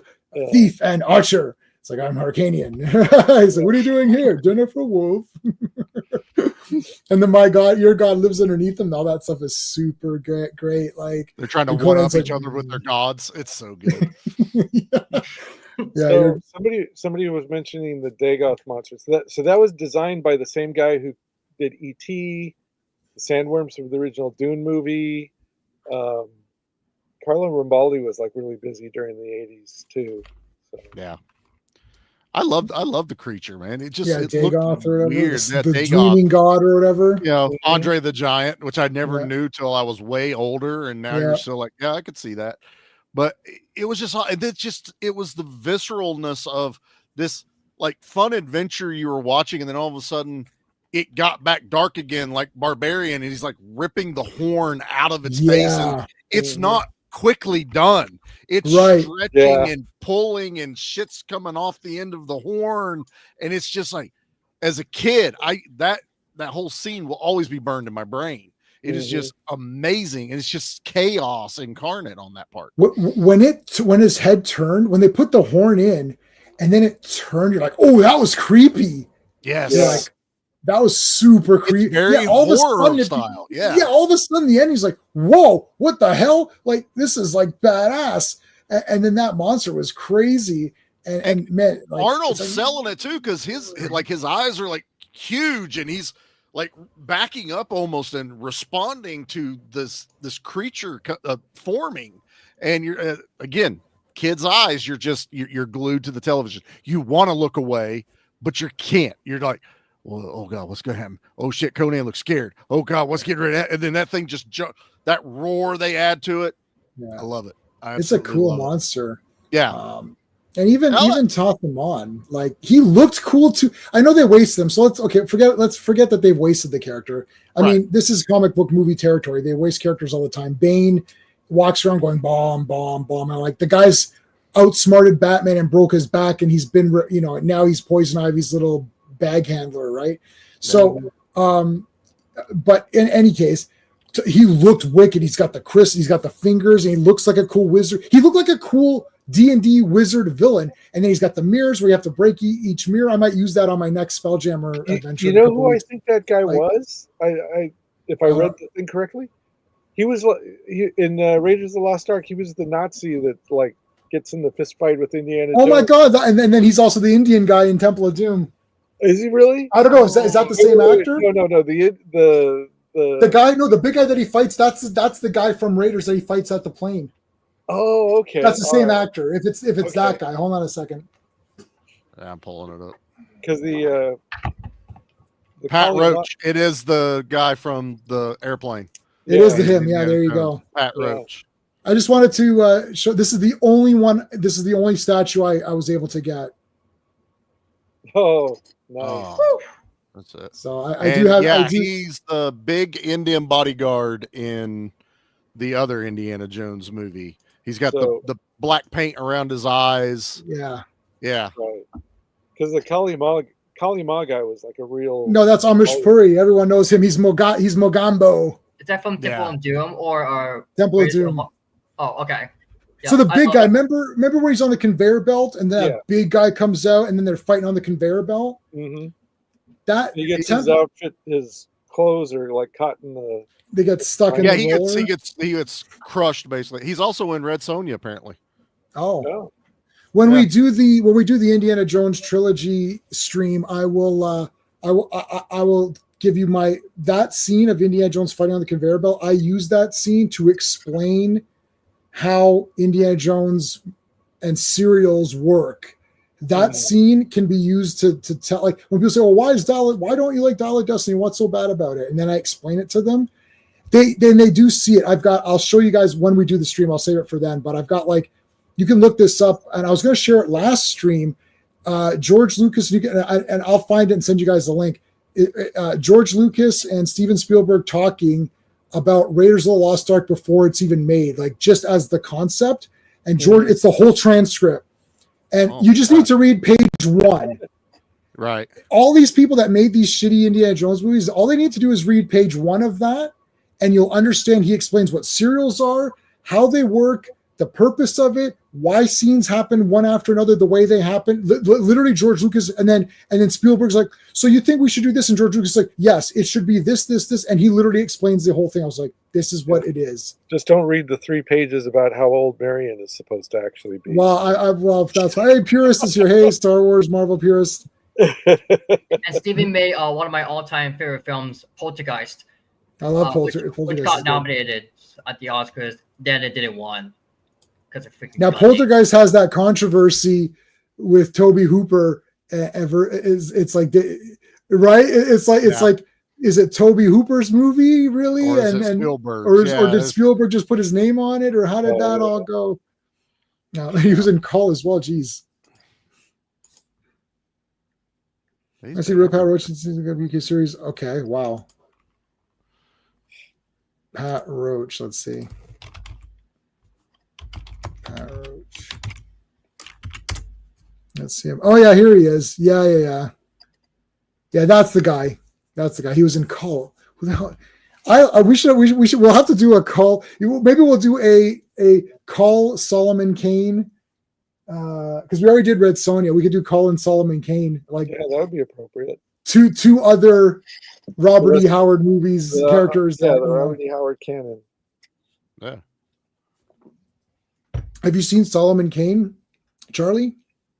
I want to say I have, but I'm blanking on it. Right, I know the cover of the movie. Yeah. I've always seen it. I'm pretty sure I've seen it, but it's been a while. It's pretty badass. Yeah. And Call is great. Zulky. Well, you know what you is could the put name with they Flash call. Gordon? John Carter. Yeah. I already did. I did a John Carter stream. We can mention. I think Flash Gordon. We could just do Flash Gordon on its own. Or Flash Gordon and Flash Gordon. I do have Flash Gordon and Part 2, Cosmic Cheerleaders. But I had 2 copies of Flash Gordon on DVD because it was so rare. I was like, I better buy 2 just in case. I'm like one of these guys that's like, I bought like Fire and Ice came out, and I was like, I better buy 2 copies of this because this is going to be hard to find. And then it was super hard to find. And I was like, nice, I got 2. And I think Sean, I ended up giving Sean one because Sean's like, I missed out. I was like, I bought 2 copies of Heavy Metal on 4K, the tins, just in case. I'm like that. Like, I'll just buy just in case, and if someone misses out or something, I've got your back. Yeah, am I looking got 2 of Dr. Sin when that came out. Yeah, I don't not be reached. Solomon Kane's really great. You should move it to the top of your Tubi list. Yes, watch it. It's really great. Do you have the Dark Crystal? I love Dark Crystal. Yeah, I've got that, of course. Oh, yeah, I got that. Yeah, we could. I never finished watching the TV show, which actually looked kind of neat. It looked cool. It looks. I mean, well, how can you not look cool? But yeah, I think I watched like the first episode and I just never went back to it for some reason. TV shows are horrible for me. Like we've talked about on the other streams. It's either I got time to watch movies or I got time to watch TV. Yep. Never together. What's good? You know what's good on TV right now? What's that? Landman. I watched 2 episodes of. I just saw that on the thingy. I have been just- seeing clips of that, and I am addicted to the clips. So I will probably end up So watching. good. It's pretty funny. So where was that? We looked at this last week briefly. It's this girl. Yeah, it's this girl who's going to be Red Sonja. Yeah, where are they at with that right now? I haven't heard any new updates. Is it? It is. It has to be 2025. Oh, here's the last. This is the image that they had showed. That's the last one I remember. That looks yeah. shit. I'm interested, but I'm not like Hopeful. I'm not holding my breath. Right. Yeah, we so, all yes, are. yeah, Yeah. confidence, yeah. Well, okay. I mean, right away they were gonna like. I mean, I hate to throw the race car driver card in there, but at least it's the right. At least Yeah. the it's the right race car driver. So there's Yeah. that, I suppose. This actress needs to eat a cheeseburger or something. Yeah. Well, I mean, it's like this is Red Sonja, so. Well, Well, a hard I mean, time going finding a back to the copy race- to Brigitte Nielsen, though. I mean, let's be fair. That's probably more accurate to the comic. Well, going back to the race car, if they had made Conan the Destroyer now, they would be doing everything they could to give Zula her own movie. Oh, I know. It'd be a Zula movie or whatever. It'd be. I mean, it would have just been a launching pad for a whole Zula franchise. But can we say, look how diverse that cast was even in the 80s? Oh yeah. I Look at mean- this. Someone AI'd it. Yeah. Gosh, Cool. she's still just badass looking. I'm sorry. Yeah, so- she is just badass looking. Yeah, so I think Zula's a man, right? And then they gender swapped it even in back then. Wow. Worked for me. It's fine. You already had That's Wilt funny. Chamberlain. I didn't need another one. Nobody cared. Nobody complained. I mean, Yeah, I remember when Batman 89 came out. I was gonna do this video, and I don't know if I should still do this video. I had this great idea for a video just to troll people a little bit and do this Batman 89 is the worst movie ever. And then say, okay, his costume is inaccurate. The symbol's wrong. It's all black. It should be blue and gray. They made the symbol with an extra point, so that's trash. They don't care about the comics because Joker never killed his parents, so that's stupid. They race swap Two-Face, so it's all woke trash BS. Like, I could destroy that movie. If Vicky Vale finds out his identity, that's stupid. So I could destroy that movie, even though it's one of my favorites, just to troll people. But in a way, that was all said in '89, and to give you a taste of next week's, I remember reading a multi-page essay by a Dredd fan trashing the Stallone Dredd movie, not on the merits of Stallone's performance or how the parts of the movie come together in the movie. It was all the parts, it was just a laundry list of differences between the movie and the comic book. That's why it was terrible, because it was this different, and that different from the comic book. So he didn't criticize it as a movie. He criticized it as an interpretation of the comics. Yeah, which they it got wasn't. Hawkeye wrong in the Avengers movie. Right. That Which- Hawkeye which- from the Avengers looks like a G.I. Joe. Which, granted, even at the time, I mean, this was like the comic was still doing really well back in '95. But Yeah. grand total, maybe there was like 300,000 people, most of them living in the UK, reading the comic at the time. So, and Stallone's going to bring in millions and millions of people if the movie's successful. So, We'll go Nobody over it, really but cared. spoiler alert: J-Man and I were basically introduced to the character through that movie. right. yeah, I you know a know, lot of good that's- people. I mean, it was useful to get a new audience. That's it.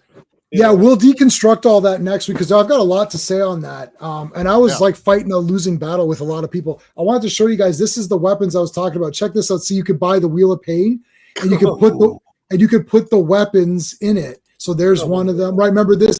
That's the axe. There's Bombata's thing.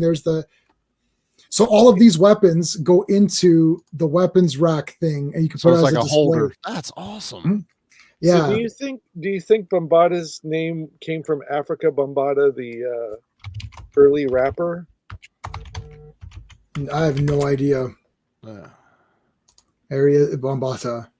But okay, I love the fact that Conan Destroyer is going for. Okay, you think Schwarzenegger's big? Bombata's going to be his partner, and he's even bigger. And then, let's throw Andre the Giant. It's like the biggest Right. men ever. Like, look at Schwarzenegger. He looks like a kid. I know. Well, here's the But- thing, though. I don't think Schwarzenegger's 6 feet tall. He's not. Yeah, Yeah. He's he not. just looks he's, huge. on he's, screen. he's like 5'10", somewhere around there. Lou Yeah. Ferrigno Lou Ferrigno was taller, Yeah. but he lost because of proportion.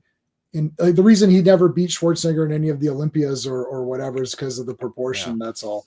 Well, Yeah, they have I mean, the other I saw picture there where Stallone they're in holding person him up. once, and Yeah. He was not tall either. He's pretty short. I love that picture. Look at That's that, probably that's my great. favorite. Yeah. But yeah, it's like for True Lies when he did that with Jamie Lee Curtis, all the close-up shots, he was standing on a box. So he seemed a little taller than her, and the way it's shot, so he feels, bigger than what Jamie Lee Curtis. But Jamie Lee Curtis is over She's 6 foot tall. Yeah. Yeah, so she's tall anyways. But yeah, Bombata's awesome. I don't know how people can hate on that movie. I just see pictures of it right now and be like, I love this movie. There's a lot to like, but there's also a lot to dislike. I'm sorry. Now, as an adult seeing it, I do agree. Yeah. But it's, to me, I see this and it's like the little kid in me is just excited again watching. Yeah, I can't get into the not liking it. I just love it. My first tattoo that I ever got 25 years ago or whatever it was the Conan logo, which is like up here. Yeah. You can kind of see it. It's faded. It's faded because it's so old, but that's the first one I ever got. And then I wanted to have Conan, this picture over top of it, like to continue up here. Yeah. So that was my intention, to have it continue, because the Destroyer the Barbarian pictures weren't as good. And I liked this. Like, I like having that. That's kind of cool. Yeah. Here's like, this one's a very high quality. It's a high res version of it.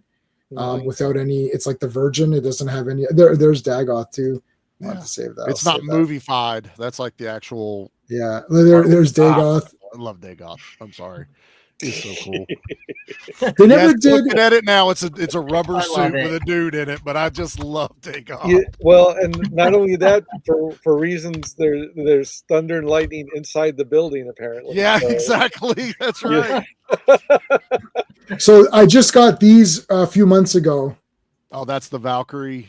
yeah. Oh my god. All right. So here. All right. So I'm gonna piss on Destroyer a little more. Okay. Here's the thing. They should have started the movie with a montage of the previous film, showing the relationship between him and Valeria, because his whole motivation is that he wants to have her back. They promise, like, I can bring her back to life. Mhm. But if you've not seen the first Conan movie, or you've not seen it 3 years, because it probably wasn't on VHS tapes, weren't even a thing back then when the movies came out. So you might not have remembered that what their relationship was like over that period of time. So all you see is like her lying on the thing burning in flames and hear her name. So you don't even know who this person is that he's like going to go on this adventure for. Right. So they really should have shown, some of the, even if she just showed up as a Viking, the Valkyrie thing, or or if it's just like that shot from the movie where she shows up at the very end, or whatever. They didn't want to pay her. They didn't want to pay for her likeness for that, just to have You should. I mean, it's so important to the story. You shouldn't cheap out on something like that. And, I'd almost buy that, J-Man, if she wasn't like immediately back in Red Sonja. right. You know what I mean? So it's like maybe she had an falling out with the studio and they couldn't use it. Okay, cool. Here's Red Sonja and there's Valeria again. It's like, I mean, it's not Valeria, but there's Sandal Bergman. And so I don't know. I kind of agree with you. They should have tied into it. If you're going to say her name, remind the audience who she is, especially in the early 80s. Because I mean, like the whole when they did from Star Wars to Empire Strikes Back, the reason the Empire Strikes Back and Return of the Jedi have all those like character by character by character reintroductions is because it had been 3 years since anybody had seen those characters. There was no VHS to watch in between. It wasn't on television in between. There was nothing to remind. Like if you didn't see it in the theater, you didn't see it at all. You just had to have a So- good memory of what was what before you watched the next one. So Yeah, I mean, granted, most people had seen it 10 or 20 times. Like I was just gonna say, is there anyone you know that saw it just once, thought, oh, it was okay, I don't think I'll go back? grandma, Like- grandpa, dad. Yeah. Some of the grown-ups might not have seen it as much. Right, but they don't care. They won't care enough to remember who the characters were, anyways. And Yeah, but they were the ones paying the full price and paying to get the kids to see it in the theater. Mhm. So it's Yeah. like you gotta throw them something.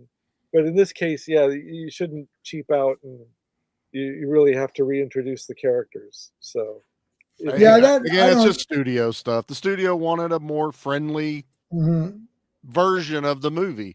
yeah, It's which also is- the reason Arnold, even today, even though yes, he did do the Terminators, he doesn't like doing sequels because of Destroyer. He well, ironically, like this it. one made less money than the first one, though, too. it made more on opening, but then it over time, I think it ended up making less. Yeah, worldwide and over time, it didn't make as much. Yeah, I think people, it's just like, they're like, oh, this isn't the same as the first. It's like you didn't get any new audience, and the audience that you had didn't like it. Right. Right. It's like a class. It's a classic example of, oh, we need to expand the audience now, but it's like you're not going to expand it. Like I hate to, like, I mean, not hate to, but like, let's bring up the Terrifier. The Terrifier has remained the same. If anything, it's amped up the violence level, and the people who checked out of Terrifier 1 are not coming back for part 2. Right. So Sure. why even bother? Why don't you give everything that you had in Terrifier 1, amp it up really crazy so that the people who love part 1 will love part 2 even more, and then amp it up again for part 3, and hopefully they'll bring people along for the ride who discover the series later. Yeah. Getting the new audience. This is one of my It's like when your favorite band sells out. right. No, they keep using this in the modern times, like, oh, we're trying to get a new audience on that. There's no new audiences. My mom is never going to watch Star Trek. It doesn't matter what you do. Mhm. Like she's like, Star Trek. I don't like Star Trek. My mom watches The Lincoln Lawyer. She likes all of those Law and Order, Criminal Minds. That's what she likes. She's seen every episode of all of that. Right. That me and her, we like Forensic Files, like, that kind of stuff. That's what she likes.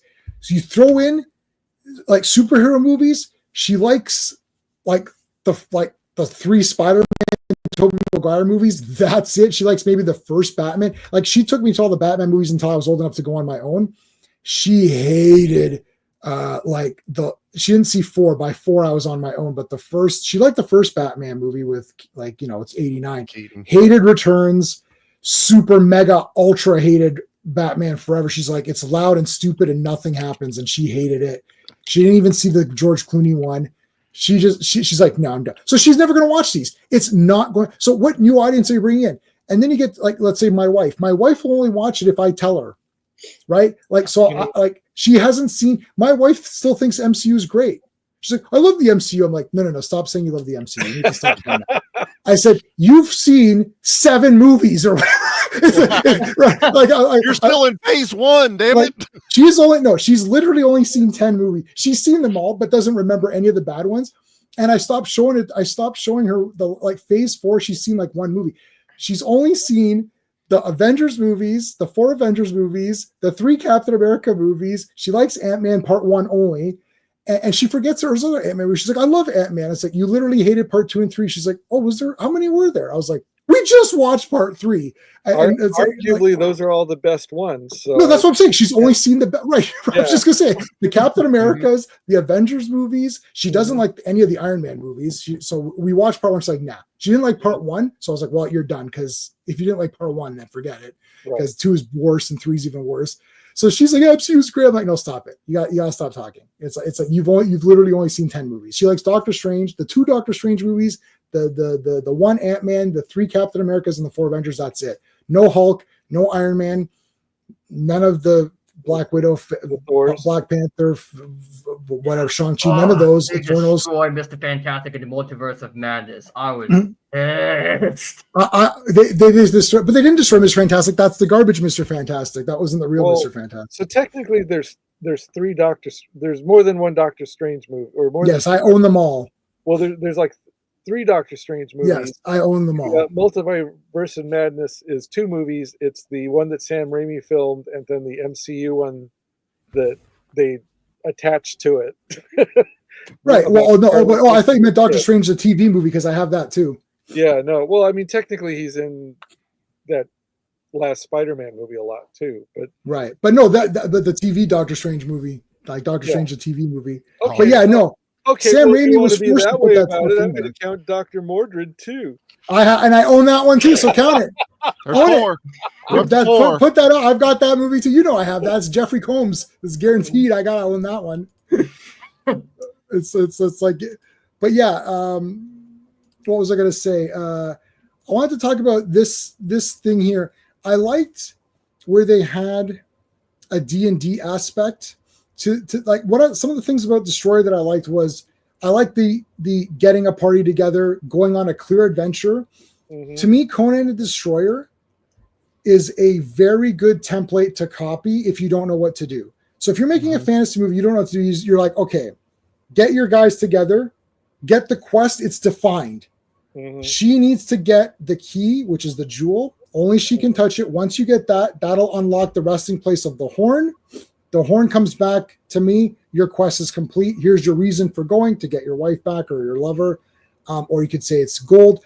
All you got to do is take those plot points. It's like mid-credit battle with a guy, have a puzzle, something to solve. Last big battle with your big guy, little things in between. Mm-hmm. Every time I see a fantasy movie that's trash, I'm like, why don't you just copy Conan Destroyer's template and just make up something new? This is the template of every Dungeons and Dragons adventure. You know, you got a MacGuffin, you got your party together, your little quests, a side, you know, you got 1 or 2 side adventures like, oh, we got to go here and then here, you know, that's it. It's so easy. Go ahead. Since you brought it up, I'm going to do another old man thing. Mm-hmm. One of the things I was thinking pretty close to exactly that while I was watching the movie. The difference between now and then is like Dungeons and Dragons, thanks to Stranger Things, apparently made a huge comeback, and like 2 or 3 of my coworkers who are in their 20s are into it, and they do it online and blah blah blah blah. Right.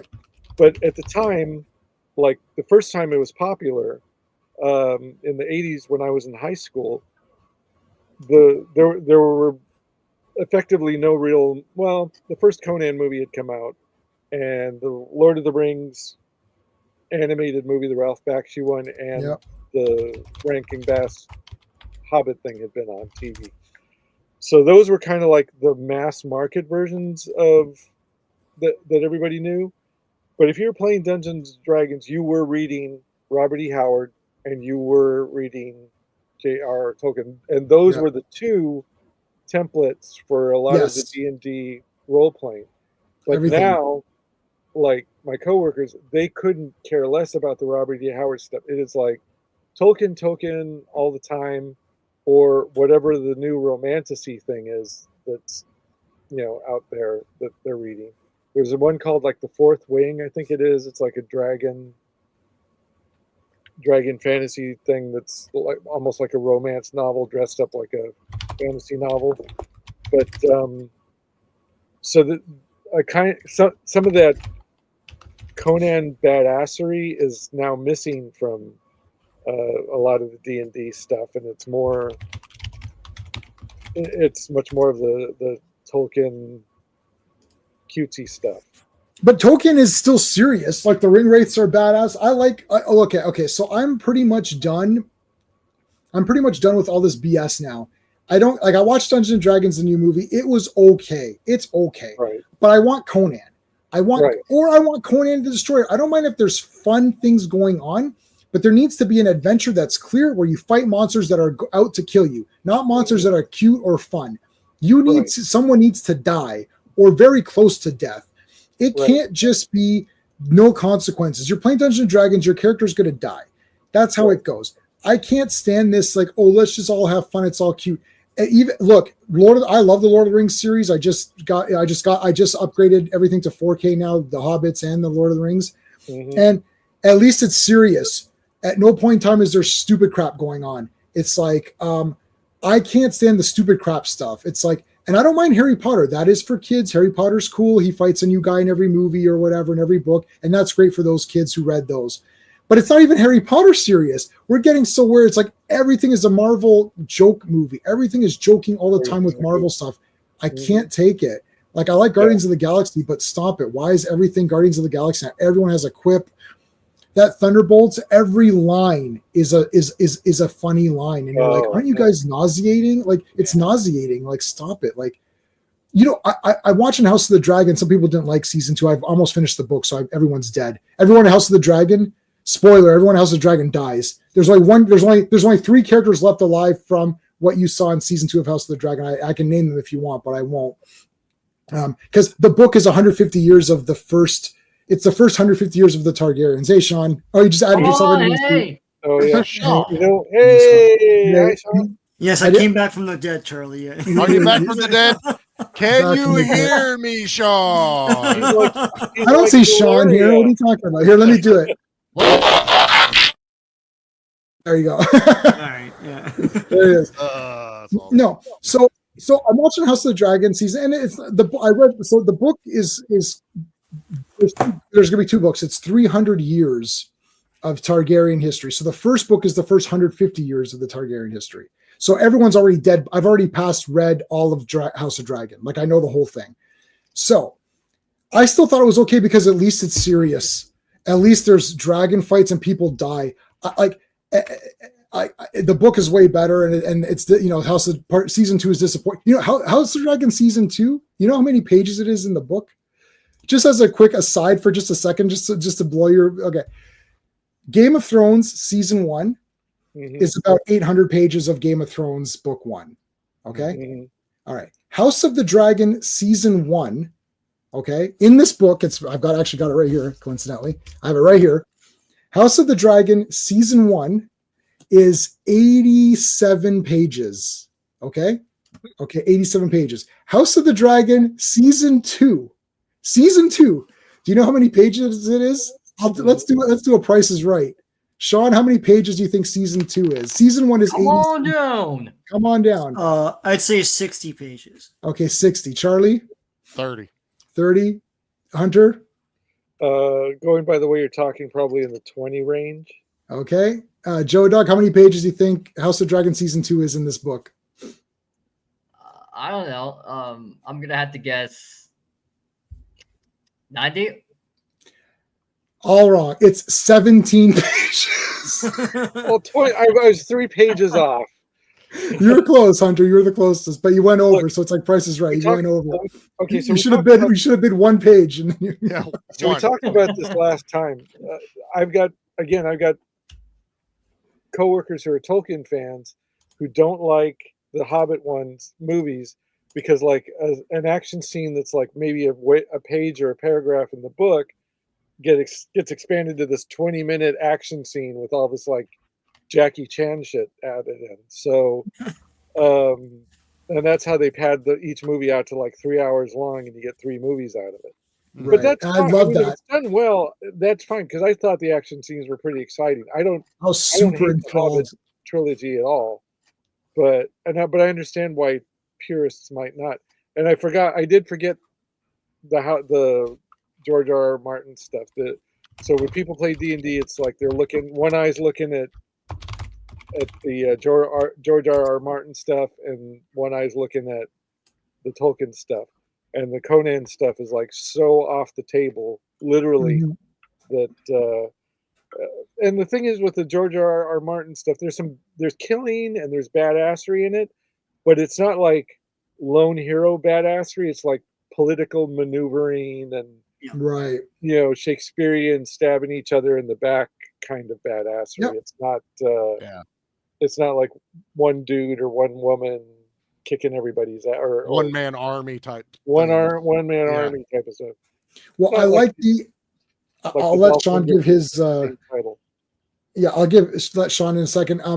What I like is that I've now because I like the Conan stuff for the reason of the sword and sorcery. That's what sword and sorcery is. It's their magic is used, but it takes a toll. It's not just like guys shooting spells and everything. It's like it takes a lot of energy to do a spell. Like Thulsa Doom is weakened after doing a spell. He can't just shoot fireballs. It's like Fireball. we lost Sean. What the hell? Yeah. Sean, the portal to the What afterlife happened there? closed. It's closed. And I don't know what Yeah. happened. he That was died weird. again. So the answer is 42. Phil, you're right. That is the answer to everything. I agree Every with answer. that. But yeah. So anyways, so I like that. And then you have like Magic hurts and stuff, and then you've got Game of Thrones, which is political stuff. So it's almost like and then Lord of the like Tolkien for like going on big, vast, epic adventures and big, epic things happening, epic battles that decide the fate of worlds and stuff. So it's like you have every aspect of a world of fantasy. You have the going out adventuring, going for yourself, doing what you can. Then you've got the big political stuff. So it's like it feels like everything is covered now with these three. It's like Robert E. Howard, Martin, and Tolkien covered it all. It's like they each mastered their own version of what it is, and that you don't need anybody else now. Sean, so what we started off just saying how we got into the Conan movies and what our thoughts were when we first saw them. So go ahead and tell your Yeah, no, it's probably the same as you guys. I got into Conan through the movies. And really, I mean, the first one came out when I was maybe 5 or something. It was 82. So I think it's 80, might be 80. Yeah, I can't remember. yeah, and the Conan comic was going on strong, and I think that's what influenced them. It is 82, yeah. And I had like a lot of the early Conan comics, just stuff that like my dad would buy it or something like that. And over the years, like I watched both of them, but I always thought the first one's superior. The second one's just a fun, jaunty adventure, but it feels like there's no stakes to it. Like it just feels like just an event. There's a whole bloody cast of characters, and I just want Conan to do stuff. And then when I got older, I read the entire, like all the Robert E. Howard stuff, not necessarily the other ones that came after, but all the Robert E. Howard stuff. And like I love the movies and everything. They haven't really done a good Conan, like according to the books. They haven't really done a good Conan that's accurate to the books. More of that whole like cultured barbarian. He's an iconoclast. The whole like civilization versus barbarianism. Which one's better? Mm-hmm. Conan would argue that like barbarianism's better. More people are more uncivilized in civilization. That kind of thing. Yeah. All that cool stuff is not. And when they remade the movie, that I don't like the remake because it's an okay just action movie, I guess. But it's not a Conan movie. None of that stuff's in there. They do reference some of the stories from the books that he's already been on, but it doesn't make sense. If he's already done Tower of the Elephant, then nothing should faze him, right? Like it's just weird. So yeah, Sean, yeah, those sand guys come up. You're like, okay, who cares? Like this isn't anything who cares about these guys? Yeah, like I could take care of them, no problem. So Sean, this is my theory. If they took the best parts of the first one with kind of like the more adventure, faster pace and adventure tone and magic of the second one, and put Jason Momoa as Conan, that would be as close to a perfect Conan movie as we get based on the movie elements that we have. They may want to shave his beard. Yeah, there was a screenplay for the Conan, the King Conan movie. I read it years and years and years ago. It used to be leaked online, in like the 90s, and basically it took all of the King Conan stories, like all the stories where he was older, and basically slung them all together. It was a really good read. I don't know why they never made that. It was supposed to be done with Schwarzenegger, but I guess like he turned it down, or what happened there. But yeah, Emilius was supposed to come back, so anyway. That was the thing that turned into Cole later. Yeah. Well, okay. But that Cole has nothing to do with that, though. They ditched it that's what because puzzles me about that. they earmarked a barbarian movie, a sword and sorcery movie. So instead of, if they can't get that, let's do something else and switch it up. And then we got Cole. Yeah. Yeah. Could not be reached. Momoa, when he made the Conan movie, he wasn't like the surf bro that he is now, or we didn't know he was the surf bro that he is now. So no. To be fair, Also, Sean, now I know we've been talking about Robert E. Howard a lot, so it's time for my King of the Ring run-in with Edgar Rice Burroughs is my guy, Yeah. more so than Robert E. Howard or anybody else. And they've made so many more Tarzan movies than they've made Conan movies, and they still haven't nailed that character as No. a movie yet either. So I'll agree. What's the closest? Greystoke? the first half of Greystoke and Yeah, the first half. the first 3/4 of the one with Skarsgård. Yeah, I was gonna say. And the I kinda okay, like so that hold on. movie. Yeah. First half of Greystoke, I agree with that. What was the next thing you said? The first. The Skarsgård new one the Legend of with, Tarzan. The new, it's 10 years old. No, how many? Newer How much one, percentage? Legend of Tarzan with Skarsgård. No, I think yeah, I don't know. I've three- seen it like I think 4 or he said 5 times. 3/4. What was the percentage you said of the? The first, or actually the about 3/4 of it. Three-quarters of altogether, 'cause it. parts of the end are really good too. That's the only one that kind of like sticks to the landing, like even at the end where it's like there's cool stuff happening throughout. It isn't just like the Christopher Lambert one where it's like once they get to civilization. When they get to civilization, it's a cool drama, Yeah, but it's not a cool Tarzan movie. You know. yeah, I agree. Even though I still love Greystoke, but like I liked I it as love a kid. and I love it, but it's my brain Yeah. has to turn. I have to turn my brain over to like, okay, English historical drama now.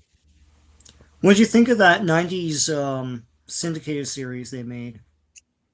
Well, The okay, so adventure one? I have a story for everything. So I went Yeah. to the American Film Market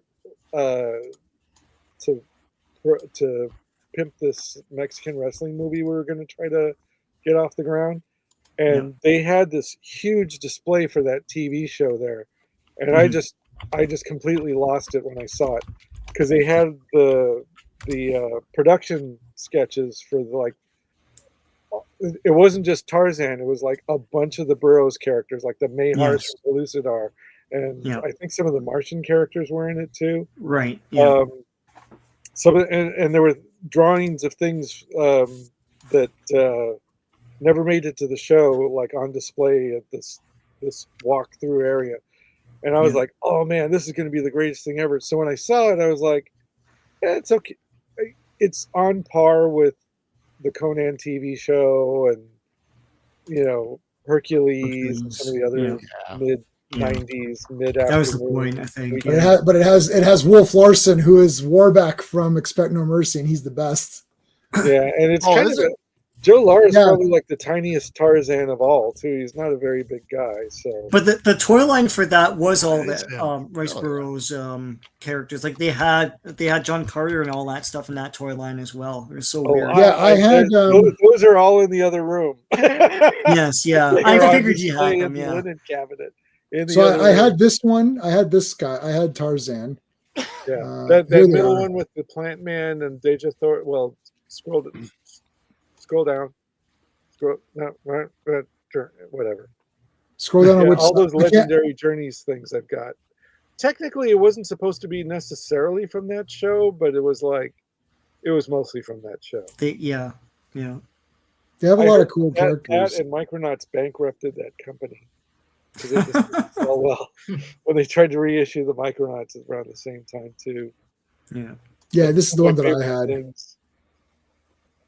2020 this and 2012 was a rough year for me because like the Dread movie came out and John Carter came out and both of them tanked so hard, and I was like, and these are the two things I love most in my life, and I love guinea pigs too, and G-Force came out and that tanked as well, so I was like, this is not my world. Did you like this? Did you like this one with Casper Van Dien? That's the one I've seen. Yeah. It was I've seen some great stuff. okay. So here's my story for that one. I was there used to be a pretty well known bookstore in Hollywood called Hollywood Book and Poster, and the guy he was at all the comic book conventions, and he was really cool. He was into Mexican wrestling and cult movies and sleaze movies. So we were in the store, and I looked up, and they had that poster on the wall, and I turned to my girlfriend at the time, and I said, they made a Tarzan movie and I didn't even know it was in production or that it was. I mean, this is literally the first time I've ever even seen this mentioned anywhere. So I said, well, you know what we're going to do? And glance up at the release date, what we're going to do on that date. So we went, and we were like literally there was like us two and two other people in the theater for the matinee showing on the first day of that movie. All And right, it only we're gonna lasted, like a couple of weeks. Huh? we're gonna save this one for a stream then, because I have this. I own this poster. Yeah. I loved this movie. I was walking out, friggin'. I was like, hell yeah, because he went on an adventure. He fought guys. There was like a lost city. I was like, this is badass. Yeah. Well, I was like halfway through it. I was like, this feels like a European, possibly German movie, because I was like, it just had that like German feel to it for some weird reason. And Right. so the end credits all like all these Germans go by.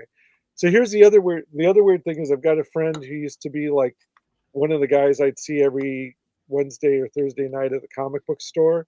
And he was also like into pulps, and he's like into Dr. Sin and Tarzan and Doc Savage and the Shadow, especially the Shadow.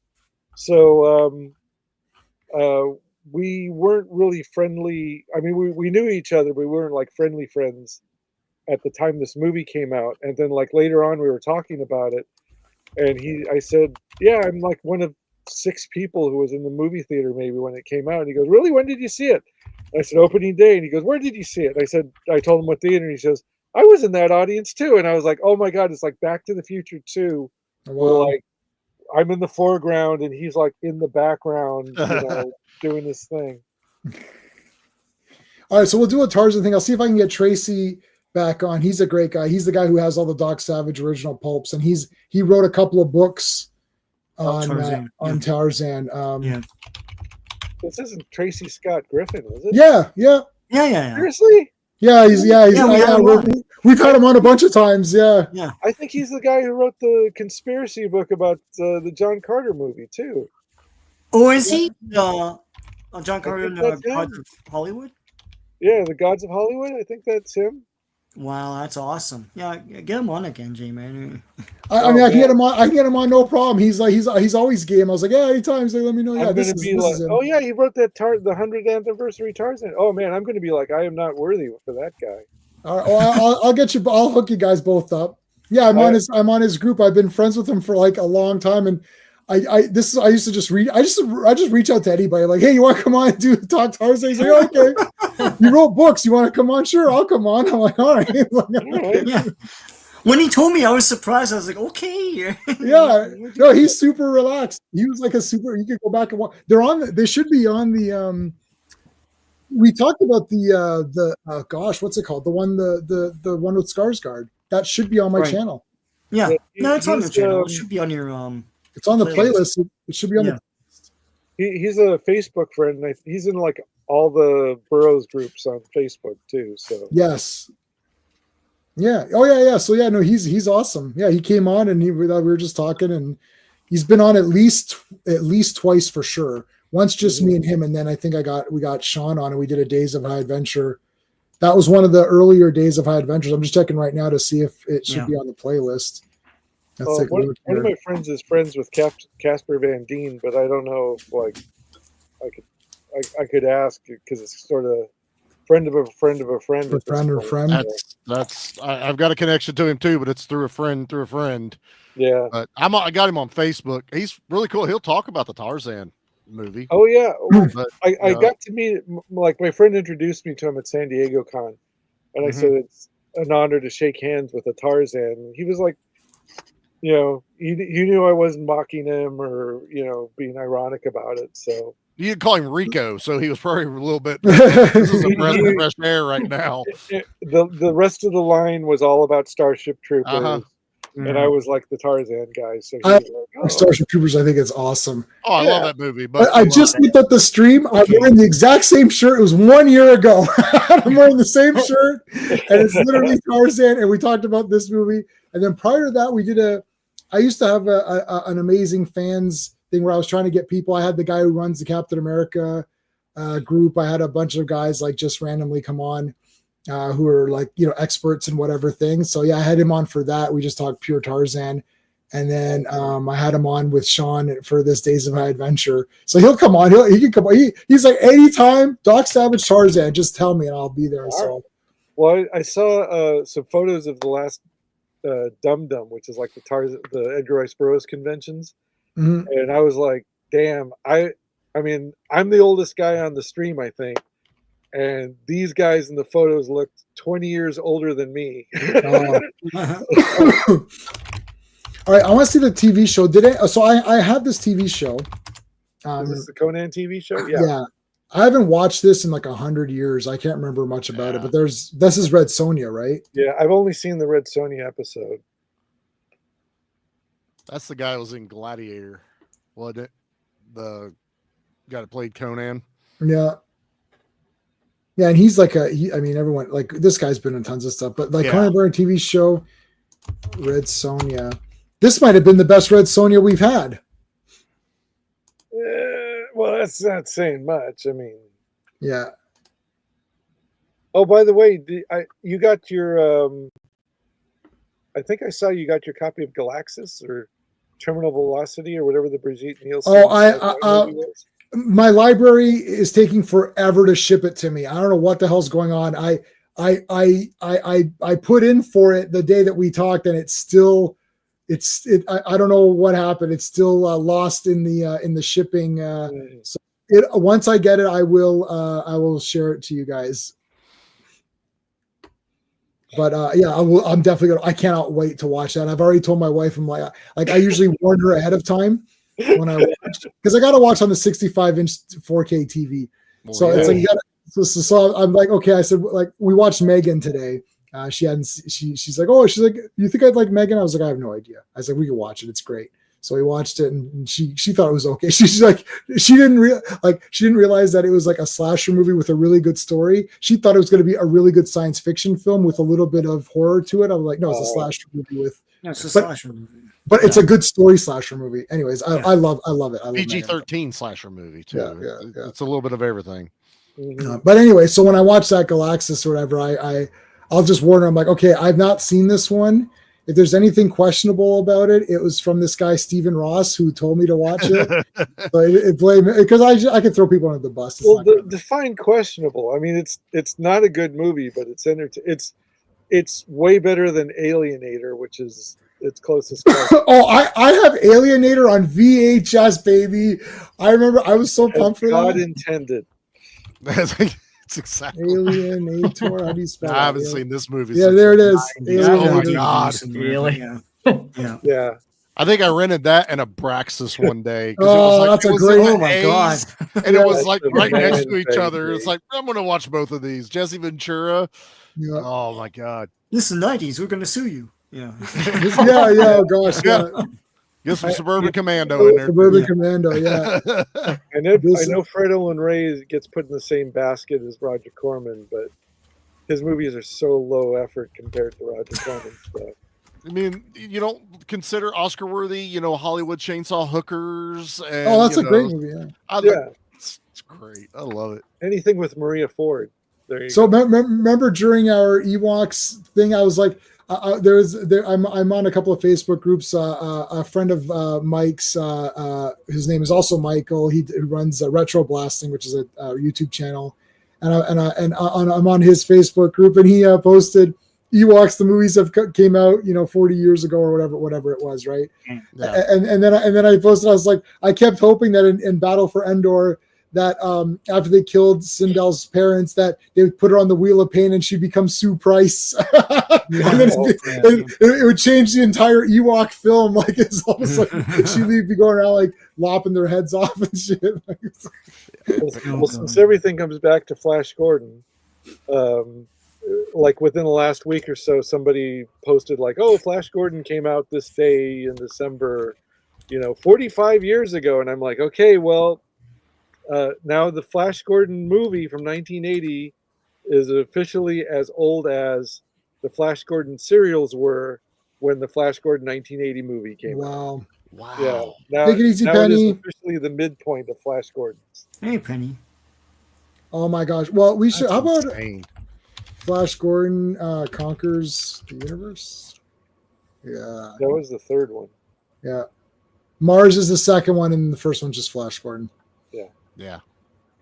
These are all great. I've got multiple copies of these because I keep trying to find better versions. Like, I'm waiting for Serial Squad. I got like some shitty copy DVD ones of them, and it's the only Yeah. thing I've got. But I'll still Right. watch them. I don't So care. I'm also buddy with the guy. I'm also friends with the guy who runs Serial Squadron, who redoes all those serials. And I was supposed to have him on. I was like, let's come on and talk some serials, buddy. And he's like, yeah, I can't. And the problem is he's constantly getting new ones out there, and he's got to clean them up and like they just did. What did they just release? I don't know. They just released them, but I was trying to get him on when they did Spy Smasher, which was just I love Spy Smasher. Yeah. And it never happened.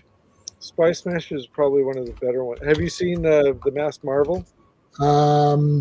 That I think he just upgraded that one. No, I have not seen the Masked Marvel. Somebody told the way it was described to me. Well, actually, it was a guy trying to sell me the VHS tape of it. He says it's like they bought out a furniture store and just like trashed everything because the fights just like erupt and they're like throwing chairs and tables at each other and everything else. What was the guy's name? What was it called again? The Masked Marvel. Marvel, yes, Marvel serial. Yeah, there he is. Yep. I think they just released this at Serial Squadron. They just fixed it up or whatever. Yeah. I mean, we are literally like the last people in the world that care about these. Right. Yeah, it's sad. Like anybody younger than us is like not going to care. The Green Hornet ones are good. Yeah. Yeah.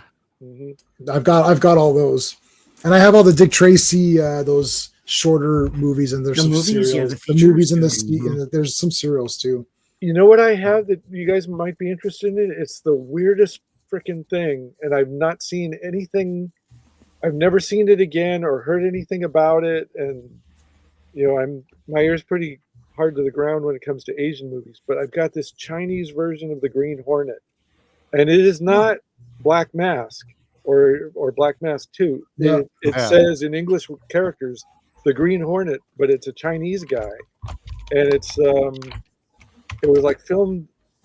I have it on Laserdisc, and it was filmed. Is this it? That might be it. That's it right there. I think that's it. Yeah, but it looks like the big ending was like filmed in a field out in China somewhere, if I remember correctly. I've only seen it once because it's like so strange. It's not. For sure. Doesn't even that Green Hornet movie that came out with whatever's face is Seth Rogen. Yeah, that was despicable. I hated that movie. The only thing good about it was they came out with all of the Black Beauty cars, so I was able to get. I got the car over there. Yeah. Do you remember what the deal was with that one originally?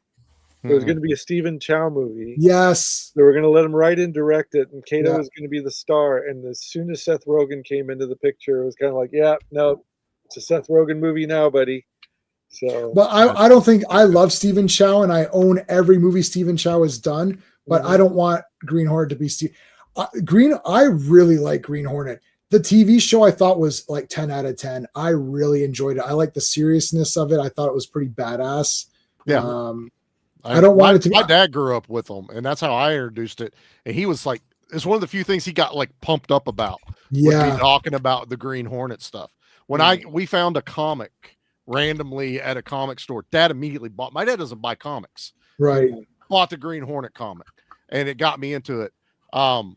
Even though I went and watched Black Mask because I knew it wasn't technically that, but if you watch it's the Kato movie. Yeah. Sure. Me and my cousin were the only two people in that theater that night. I saw it in the theater. Yeah. Yeah. I still fucking love it. It's awesome. So did you see the dubbed version with the gangster rap on the soundtrack, or did you see the real Chinese one? I think I saw the real Chinese one. I don't remember. It was right when it came out. In the theater, I saw the English one, but I own the Chinese one. I think I've got both. I think I've got both versions on DVD. Somewhere. And I got Black Mask 2 because Tracy Lords is in it for like 5 minutes or something. I haven't seen that one yet. I don't know why. I just never bothered to watch it.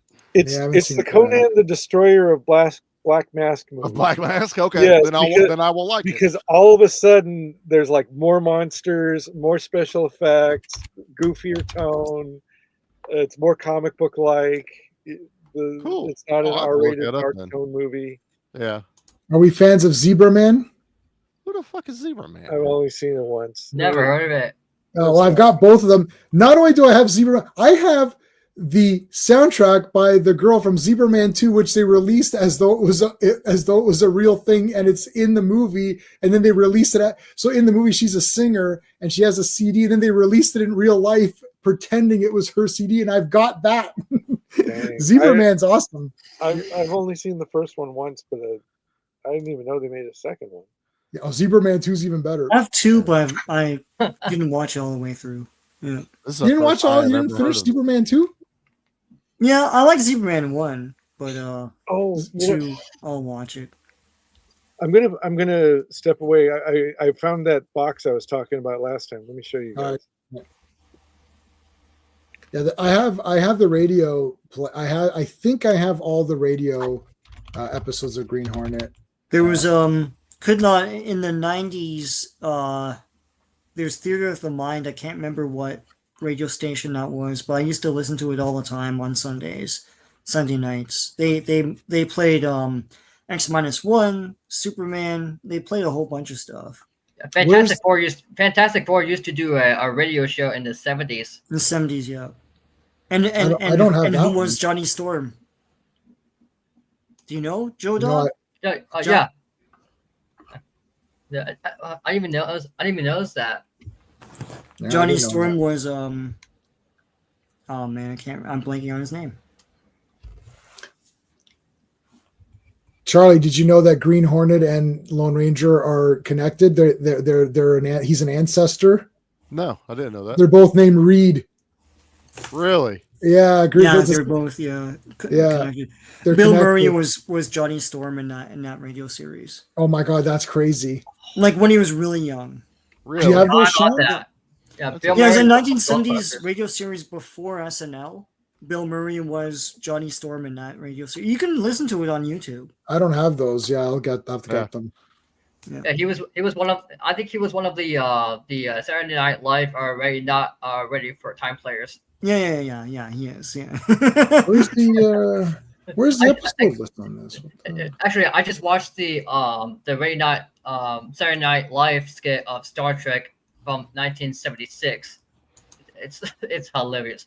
We're NBC decided to unfortunately cancel Star Trek. 2 a.m. Oh yeah. How about Conan the Adventurer? Let's talk it's about cool. that. They cartoon. Yeah. Yeah. So they never released what is it called? Conan and the Young Warriors or something like that. There's like a 13 episode sequel series to this. But the entire cartoon of this is on DVD. Yeah, I've not seen this. There it is. This looks like a DVD cover, but I've not seen this anywhere. No. How many volumes was that cartoon series? Yeah.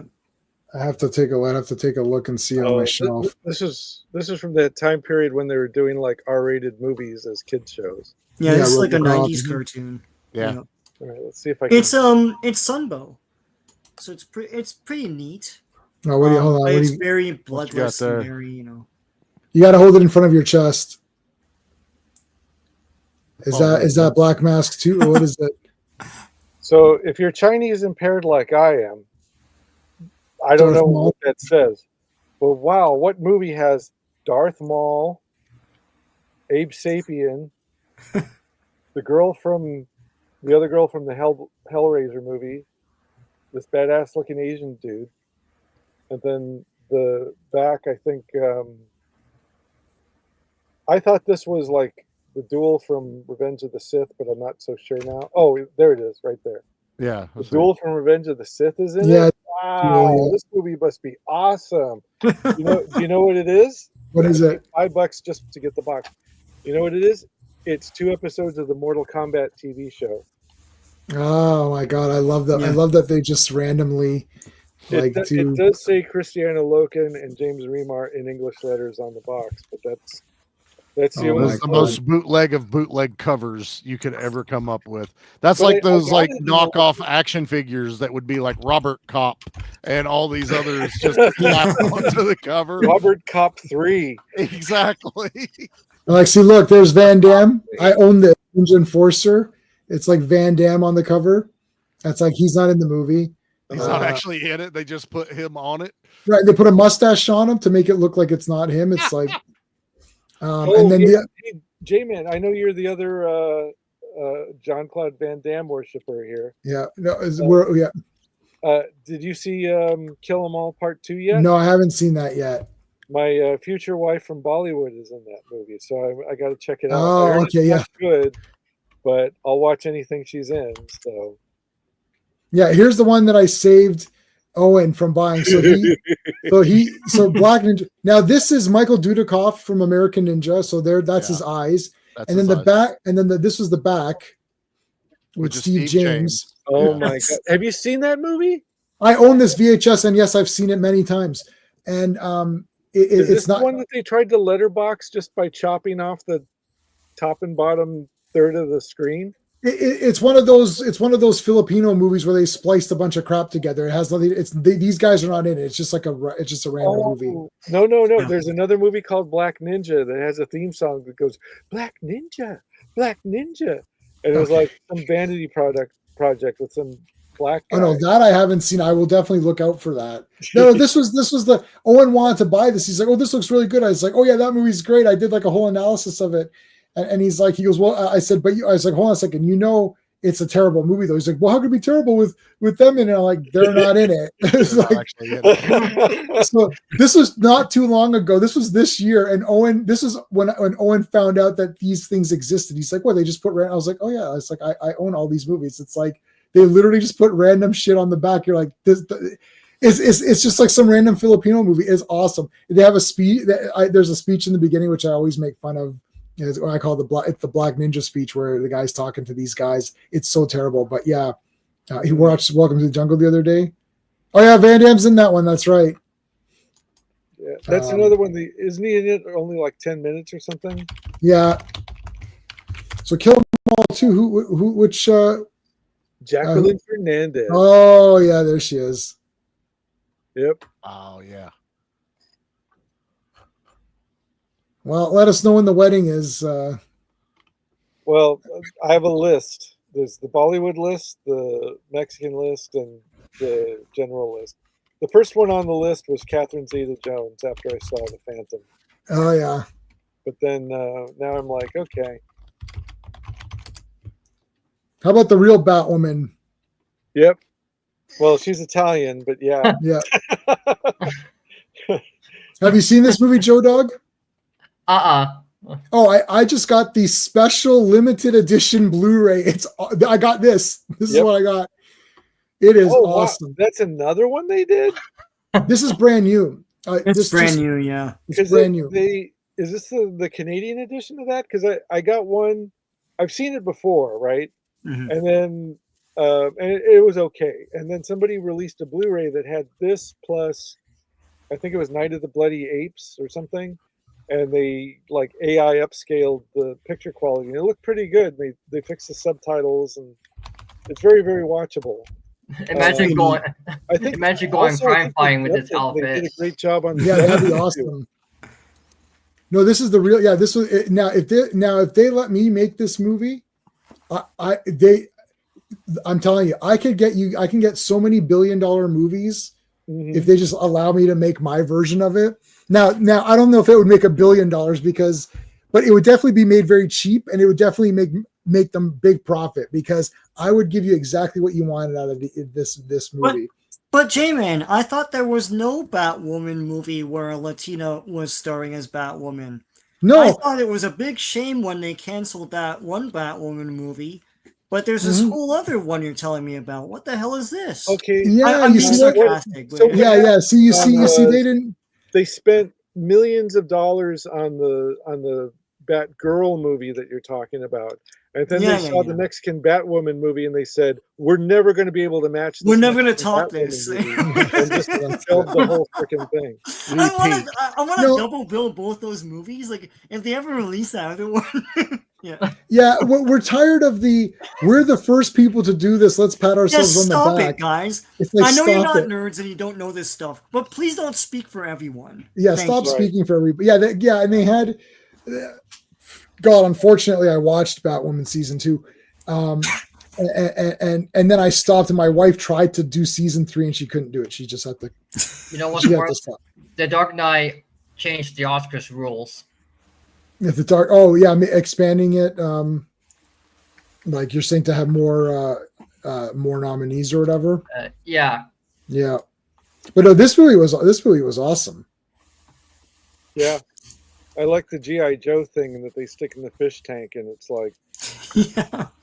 Look at how awesome these posters are. Like the posters are freaking amazing. Look at this that. is Those are badass. Okay, badass. so I like I'm that gonna one. I'm gonna give you guys a little dirty little secret based on conspiracy theories and asking Mexicans. Okay, so I do believe, because I wanted to use this character in one of my Chesty Sanchez comics, and I do believe that it's public domain ish enough that there are workarounds, because the way they spell bat in Spanish is a little bit off, and you could use the proper spelling of bat. And if you're careful not to call her the bat woman, but call her the woman bat. Mhm. And I couldn't find any kind of copyright or trademark or anything, anything that indicated it was protected in any way in the United States.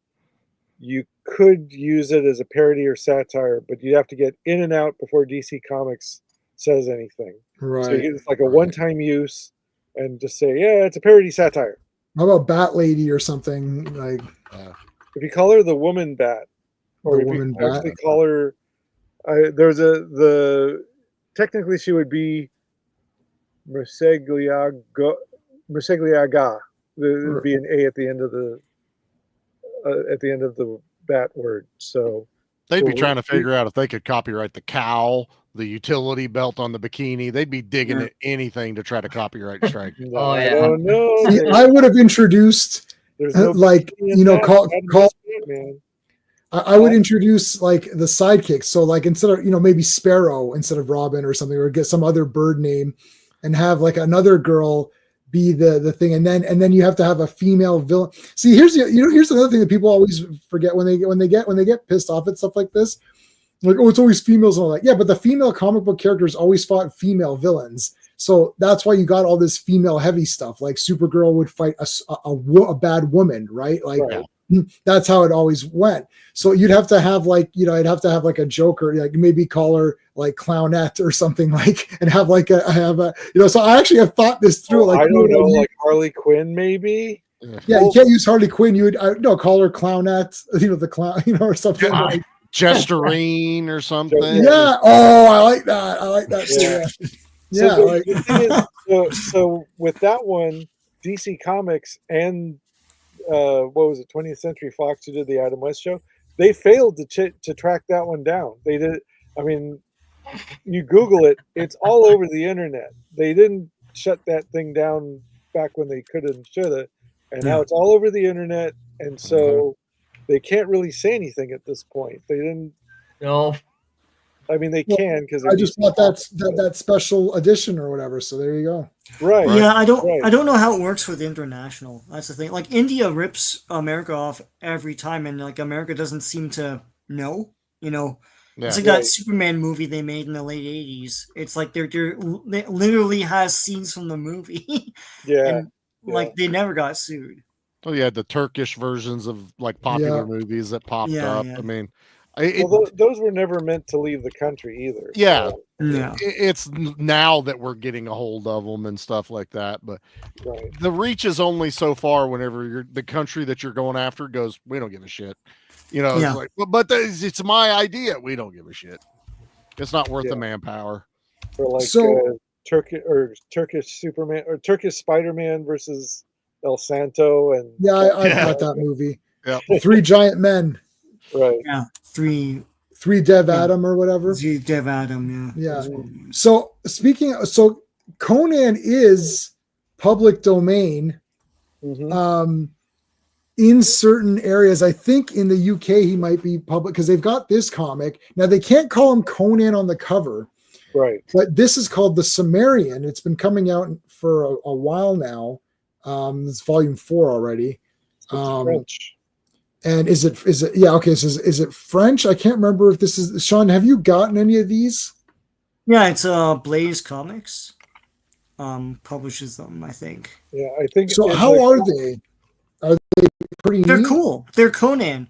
But They I'm pretty, are if I'm not mistaken, they call him Conan in the thing. Yeah, you Yeah. you can't call him You Conan can't put it on, on the cover. on the cover to sell it, Yeah. So but you what- can call him what Conan these- inside the book. Okay, so I've seen these. So what they are is not all of the Conan stories are public domain all at once. It's like Right. every Right. year, whatever They'll whatever kinda Conan trickle story down. appeared in Weird Yeah. Tales that year, however many years later, it becomes public domain. So the first few are public domain. So what they do is it's because it has to be, it's this really faithful adaptation of the story, and then in the back part of it they reprint the story. the Right, text yeah. story. Yeah. Yeah, Hour with the Dragon was done like that last year. I think it's 5 issues. It's really awesome. Yeah. But that was Blaze Comics, and it's exactly what you're saying. It's a very, very faithful comic adaptation, and in the back you get a serialized version of the prose. So, yeah. So that's the way. That's how you get around it. Is that what they're doing to like?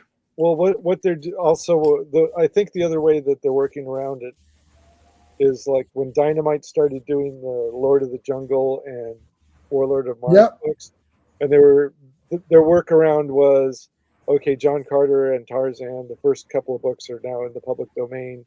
We just can't put the name on the cover. And then they found out the hard way that the Burroughs estate had trademarked like pretty much every proper noun that appears in a Burroughs story. So like Barsoom, Deja-Thoris, Tars Tarkas, Stark, like those are all trademarked. So they had to come up with an agreement. I don't think the Howard estate was that clever. So the only thing that you can't say is like Conan or Conan the Barbarian. So Sumerian isn't trademarked. Right. Yeah, so you call it the Sumerian. That's good enough. Like, I mean, people are going to know. The people, either you're going to know and buy it because it's Conan, or you're going to be like, well, this looks kind of like Conan, so it looks cool, so I'll buy it. So they win Close both enough. ways, Exactly. Right. right? Like you kind of win on both fronts because it doesn't matter. Even if you don't know it's the Sumerian for some reason, you'll still be like, oh, this looks kind of like a cool fantasy thing. I'll get this. If you know that that's the Sumerian, if you recognize the Sumerian and you know that's Conan, you've already said, shut up and take my money. When Exactly. you saw that. Yeah. And if you don't know and you like fantasy, then you'll just get it anyways. So it's Right. like a win. Right. So yeah, all these guys will be coming up, in our lifetime. Superman, Batman, that's all. Soon as the doors open on Superman, Action Comics 1, every guy, because after Superman, it's one. It's just like Batman, Wonder Woman. It's like they're all going to start opening up every year. So there's going to be I don't know what year it is, but those 5 years are going to be epic. It's going to be like every character ever.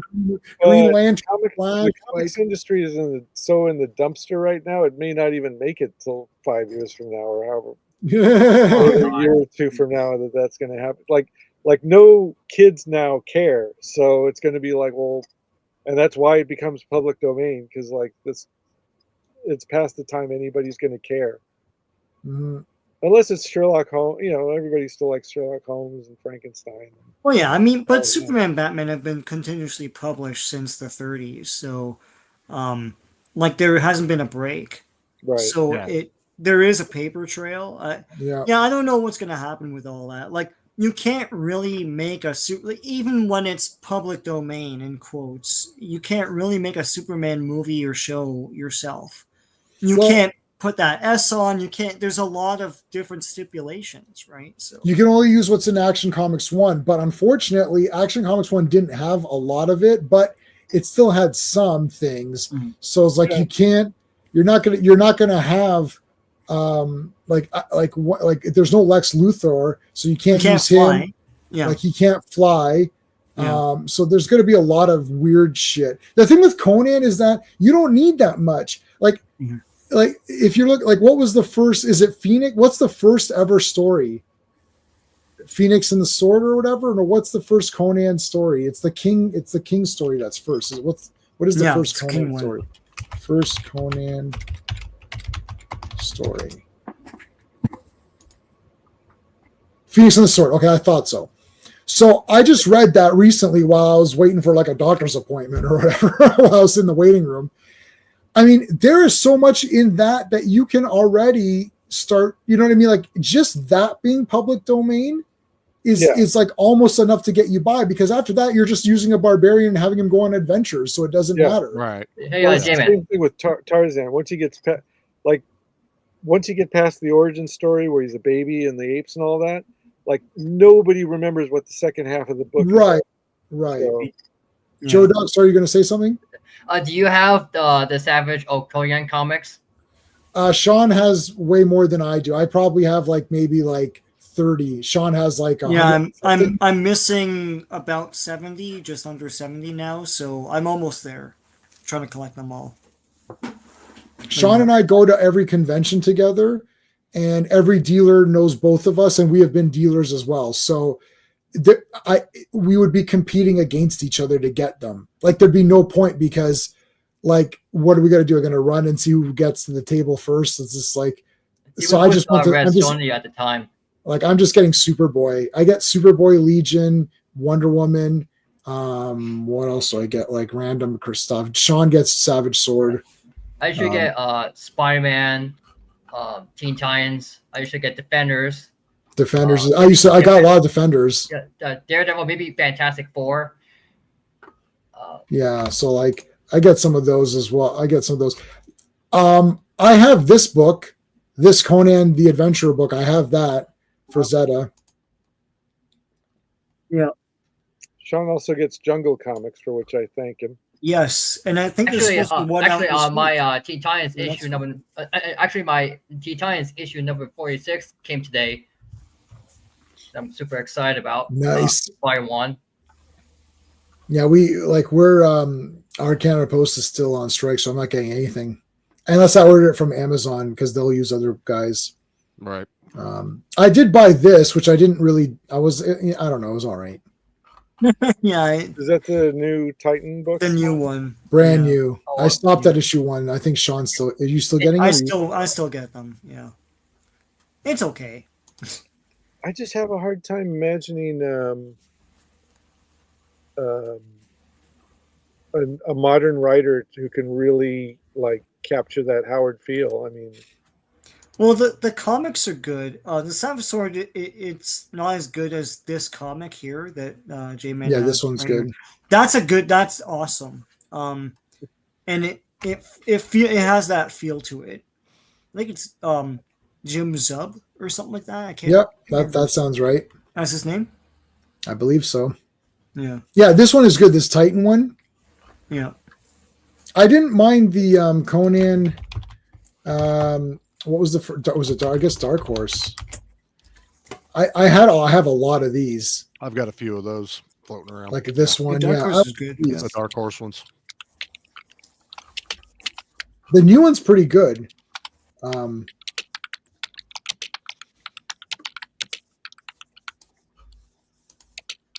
Yeah, this is still dark. Like Dark Horse was okay, and then they lost the thing.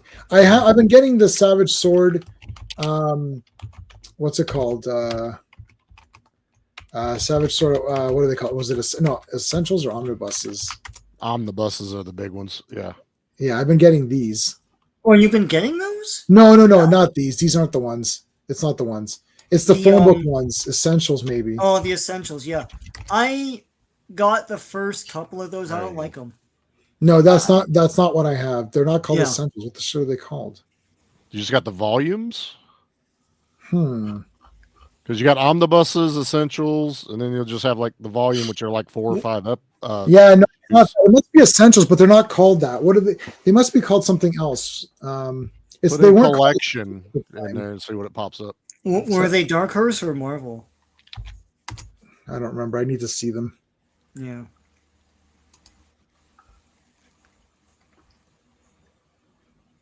I don't know, but I've got like 20 of them or something. Yeah.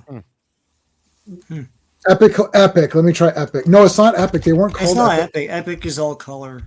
Yeah. Oh, you mean those like phone book size trades? Yeah, the phone book ones. Yeah. Yeah, I got probably like a half dozen of those. Yeah, it's not these. No, They're Yeah. the black and white ones. Yep, black and white, but because it's Savage Sword, so it is think black it's and called- white. Oh, the Marvel Essentials. Essential, yeah. But I don't think that term was. I don't think they use that term for these. No. You know, they might not, because the essentials are kind of like black and white versions of color comics, and those were always black and white. So, Yeah, it's not called that. Anyways, it doesn't matter. I've got a bunch of those. right. That's why I wasn't going hard for the Savage Swords, because I'm like, you know what? For me, if I've got them, I've got them. Like, that's good enough. Like, I do like having the originals. I would Savage Sword would be something that if I ever come across, you know, somebody on eBay's got a whole lot, and I'll just get them or something. Yeah. You know where I got mine was like in the cheapo bins at cons. Like, Yeah. someone will Yeah. have like a whole bunch of graphic novels, and they'll be like, you know, $5 or something. And Right. that's Right. right. Yes. So you know, that's what I'm saying. Sean and I go together. So Sean's been getting them. Like, you know, it's going to be like, oh, he like literally Sean will buy the entire guy's lot. Like, Yeah. Mhm. so Well, we now I to- have them all. We go to the conventions now, and everyone has the ones I have. So I'm like, I gotta go on eBay now. Now you got, Right. And then, they and got then if dig I deep. God, right. I So if I pacified the take the entire leftovers, GTA. Like, Yeah. yeah. So Right. then if I take the leftovers, I'll never collect as many, right? Because right. you know what I mean? Like Sean would have had the most of, and then some people have 2 or 3 copies of one of certain ones. So I'll get that one, but then I'll never go anywhere with it, right? Like I Yeah. need so many. That's exactly me with my Judge Dredd buddy. He's got a website called Cellar of Dread, which is literally his cellar that's full of Judge Dredd stuff. Oh, cool. He has an unfair advantage because he lives in the UK, but at the time it was like, and the website hasn't been updated since like 2012, but like he had like he was widely recognized throughout the UK as having the most Judge Dredd stuff, the biggest Judge Dredd collection. And there was another guy who had the biggest 2000 AD collection, but Wow. he had the biggest. So once we became friends, I was like, I just stopped buying Judge Dredd stuff because I was like, I will never compete with this guy. He has an unfair advantage living in the home country of all Judge Dredd stuff for the most part. Right. Right. And, you know, I'll just live vicariously through him. He can show me all the crap he buys. And even he stopped buying the stuff too, because that's a long story for another stream. Okay, I think we're gonna end it up there. So I've got like massive crap all week, as I showed you guys. So tomorrow is Legion, Tuesday's Dazzler, Wednesday's End of Days, Thursday I'm going to see Craven, so I got the night off. Friday's Avengers, Saturday I'm on Purist channel talking about Craven's Last Hunt. Next week is Dread. So all right, well, I ordered Can't wait. 2 Micronauts all over shirts from your bearded company. yes, thank A you. Space Knight shirt. So I'm looking forward to being all stylish and when that shows up. And then for the Dread thing, what's the plan? Just what we did now. Just what we did now. I don't think there's a point in doing a versus. Is there a point in doing a versus? Is anyone going to say the Stallone one is better? It's better I think we're because it's better because you guys were introduced to Dread through it, and Right. that's why we're all here together in frenzies. But Yeah. That is true. yeah, but yeah, as a movie, I think the Carl Urban one. It's shocking because there's like more stuff, way more stuff from the comics in the Stallone movie, Yeah, way more. Yes. but they didn't hammer it into a better story. Right. So, Well, yeah, we'll unpack it. We'll unpack it next week. I don't want to all right. go too much into it. All right, guys. Well, then that's it. Thanks, Wait. everybody. I got a shill. Can I shill? Yeah. Oh, yeah. Go ahead. Go ahead. All right. So I'm called the Hunter because I'm the guy doing the Hunter from the Future comic book for Antarctic Press. Yeah. And I just did my last issue. This is the last page of the last issue of Your. Whether this is a dream sequence or actually happens, I don't want to spoil it for you. But anyway, the last issue is insane. If you're familiar with the movie, there are going to be so many surprises. Because it's shocking how close the first couple of issues how close the movie stuck to the first couple of Yes. issues of the comic. Yes. I mean, down to some of the shot. I mean, this was like in the 70s when you were lucky if Lou Ferrigno showed up in green paint and smashed a trash can. They called that the Hulk.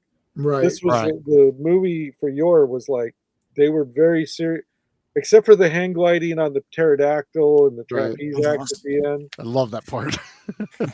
You know, that's weirdly enough, that's not in the comic because they're taking it very seriously. And the Spanish, trying to translate the Argentinian Spanish, is like it in English. It reads like Robert E. Howard went to college and got a degree in literature. It's like really metaphorical and fancy pants Spanish and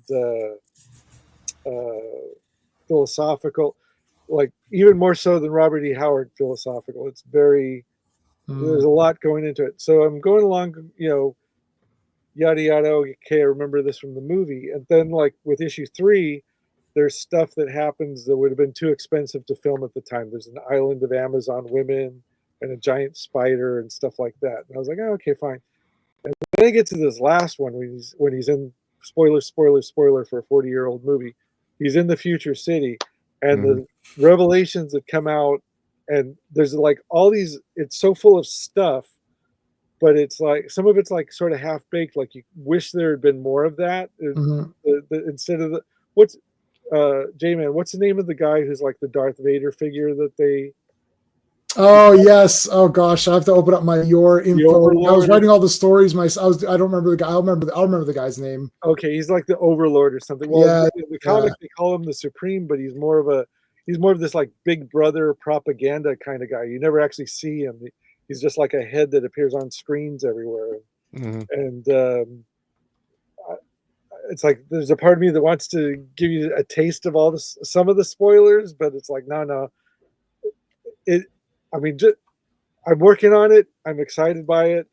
But if it wasn't something I was working on, that was like, you know, I just bought it at a convention and was telling you guys, oh, dude, you got to check this out. It's Overlord.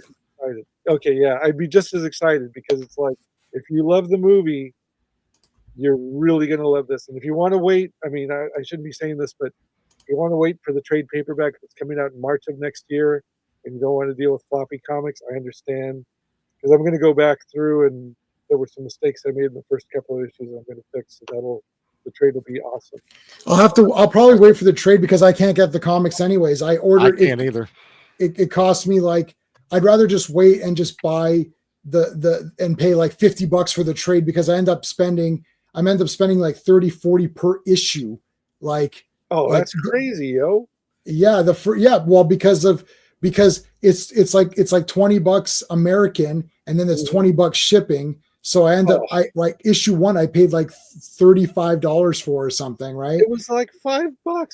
Well, okay. So hypothetically speaking, if someone close to the comic book were to send digital copies of the print files to one of you, I wouldn't, given the circumstances, because you guys are super fans, I would say it'd be fine to disseminate it amongst other super fans parties, with the understanding that when the trade becomes available, if you can afford it at that time, we can use your support then. Oh yeah, no, I'll just buy it. Again, because the trade is going to cost, what's the trade going to cost? $20, $25? 20. I'm going to try to keep it down to $20. Yeah, so let's say it's 20. So that because to ship that will also be 20. So I'd rather pay $50 and get the full thing than 35, 40 per one, which is going to end up being way more. You know what I mean? Like, it's good, but it's not that good. Like, this is why I don't buy any independent comics. I'm not going to say the name of this thing, but I bought one that was a new company that started up, and I bought the comic, and it ended up costing me $100. Ooh, that's insane. And I was not, and then on top of that, I didn't like the comic at all, and I was like, this was sucks. it Riververse? Quite possibly, it could be that. What did you say? What was it theoretically? Hypothetically? It hypothetically could be that. No, what was it? I couldn't hear. Oh well, that's fine. Then we'll say it off camera. but it could have been that, and then that soured me badly. I'm like, yeah, I can't afford this. And then something else happened later, and then that pissed me right off, and now I'm kind of done. But anyways, all right, you know what it is, Joe Dog. So, All right, all right, guys. I have another shill for you. Okay, go show one more. You're gonna love this. So this one won't cost anybody anything. Okay. All right. So, because I'm all excited about this, because I just got the okay 2 days ago from the man, Mhm. the guy who wrote and directed Star Crash. He Yes. he novelized. He's a writer as well, and he publishes through his store over in Rome in Italian. So we had a comic book project that we were working on that he wrote a new Star Crash screenplay, but we were unable to get the rights. So we changed all the names to something new called Luna Diamond instead of Stella Star, and the script is called The Midas Star. It is available as a book on Amazon. And we did Amazon, so if you're in Canada, you can go to Amazon Canada, it's available there. If you're in England, it's available there. Amazon US, available there.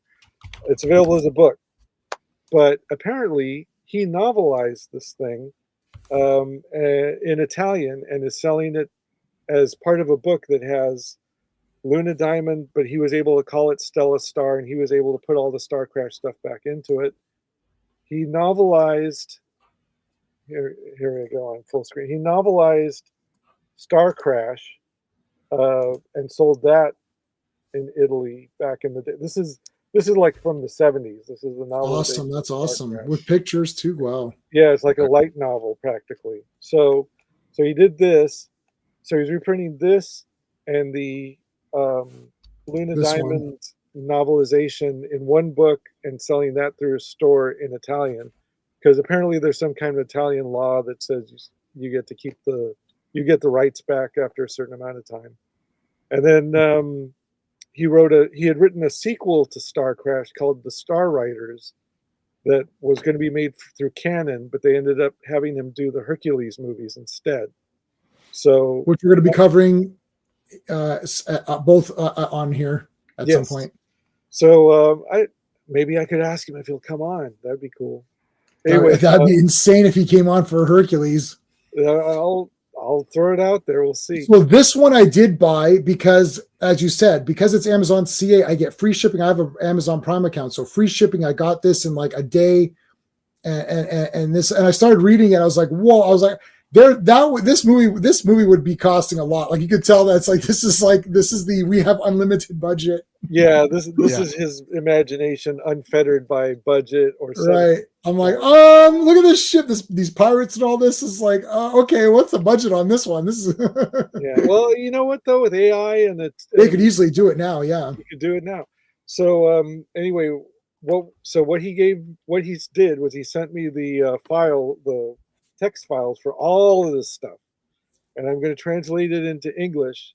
The novelizations of all three of them. We're going to take the screenplay. Which has a bunch of stuff I added, and his novelization, which I think is truer to his original script. Mash them up, change everything to Luna Diamond, so we could actually do something with it in the future. And it'll be the three novels will be Luna, the Midas Star, Star Crash, and Star Riders. And we're going to call the whole project Luigi Cozzi's Star Crash Universe. Oh wow, that's awesome! Because we're getting around it. Because like there's like 4 Ghostbusters. There's the Ghostbusters movie, there's the Ghostbusters, which was the old TV show from the 70s, live action show.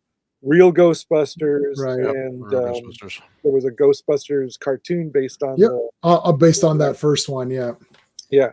So by adding his name and calling it Star Crash Universe, I told him, look, we'll just say that the Luna Diamond adventures take place on the other side of the haunted stars, which is where Star Crash takes place. So Stella Star is still over there with her Southern talking robot and Marjorie Gortner and David Hasselhoff, and Luna Diamonds, who looks a lot like Ornella Muti from Flash Gordon for some reason. She's on the other side of the universe doing her stuff, which may or may not be a lot like what Stella Star does. So anyway, those are going to be available just as like those Royal Road and they're kind of like ebooks, so we're going to make those available for free, so people can read them a chapter at a time and see if there's interest in an audience for it. And hopefully we'll build up a fan base, and maybe we'll do something after that. That would be awesome. Yeah. Because that would actually, and then you can actually do something if it's Luna Star, and you can just do your own thing. Exactly. Cool. All right. Well, Charlie, what you've got your podcast. The link to the podcast is in the thingy. What's the next one coming up? Let's see. Next one this week is 30 Days a Night. So it's wintertime, cold, great horror movie for that side. And then our Christmas episode, which will come out the 17th, is Ernest Saves Christmas. The greatest action Christmas movie ever. I love that movie. And then we got Jason X following that up, which is just fun. I don't care what anyone says. Well, I love that movie, so. Yeah. And we don't know what the final episode of the year is, but it's between Deadpool, Wolverine, the Ministry of Ungentlemanly Warfare, and Beekeeper. So once the polls are closed on that, we'll know what the final episode this year. I voted on that. So. I did. I saw it. I voted. All right, Sean, you're on hiatus for a bit? I'm on hiatus for a bit, yeah. Okay. But lots of cool comic book stuff up on my channel, so take a look. Cool. Joe Dog, you don't do anything. You're just hanging out, right? I'm doing. I'm doing my very first comic overview, which is Defenders issue number 94. If you want to go check it out, if you want me to do some issues, if you want me to do some issues, send me some suggestions. So you're all right. So you're doing it on your channel. Yes. All right. So I'll put the link up for people because I didn't have your link up. There you go. So everyone can check that out. Oh, thanks for okay. Thanks could not be reached. Thanks for saying what's awesome. All right, guys. Well, thank you, everybody. Thanks for the chat. We'll see you. Hopefully, I'm streaming every week somewhere, so I'll see you when I see you. And if not, next week we're doing Judge Dredd, so that's going to be a hell of a lot of fun. That's it. Yeah. Good night, Until everybody. next time, guys. See ya. Hey, friends. You've just been listening to J-Man, and he is the smartest person who ever lived. So make sure you like and subscribe.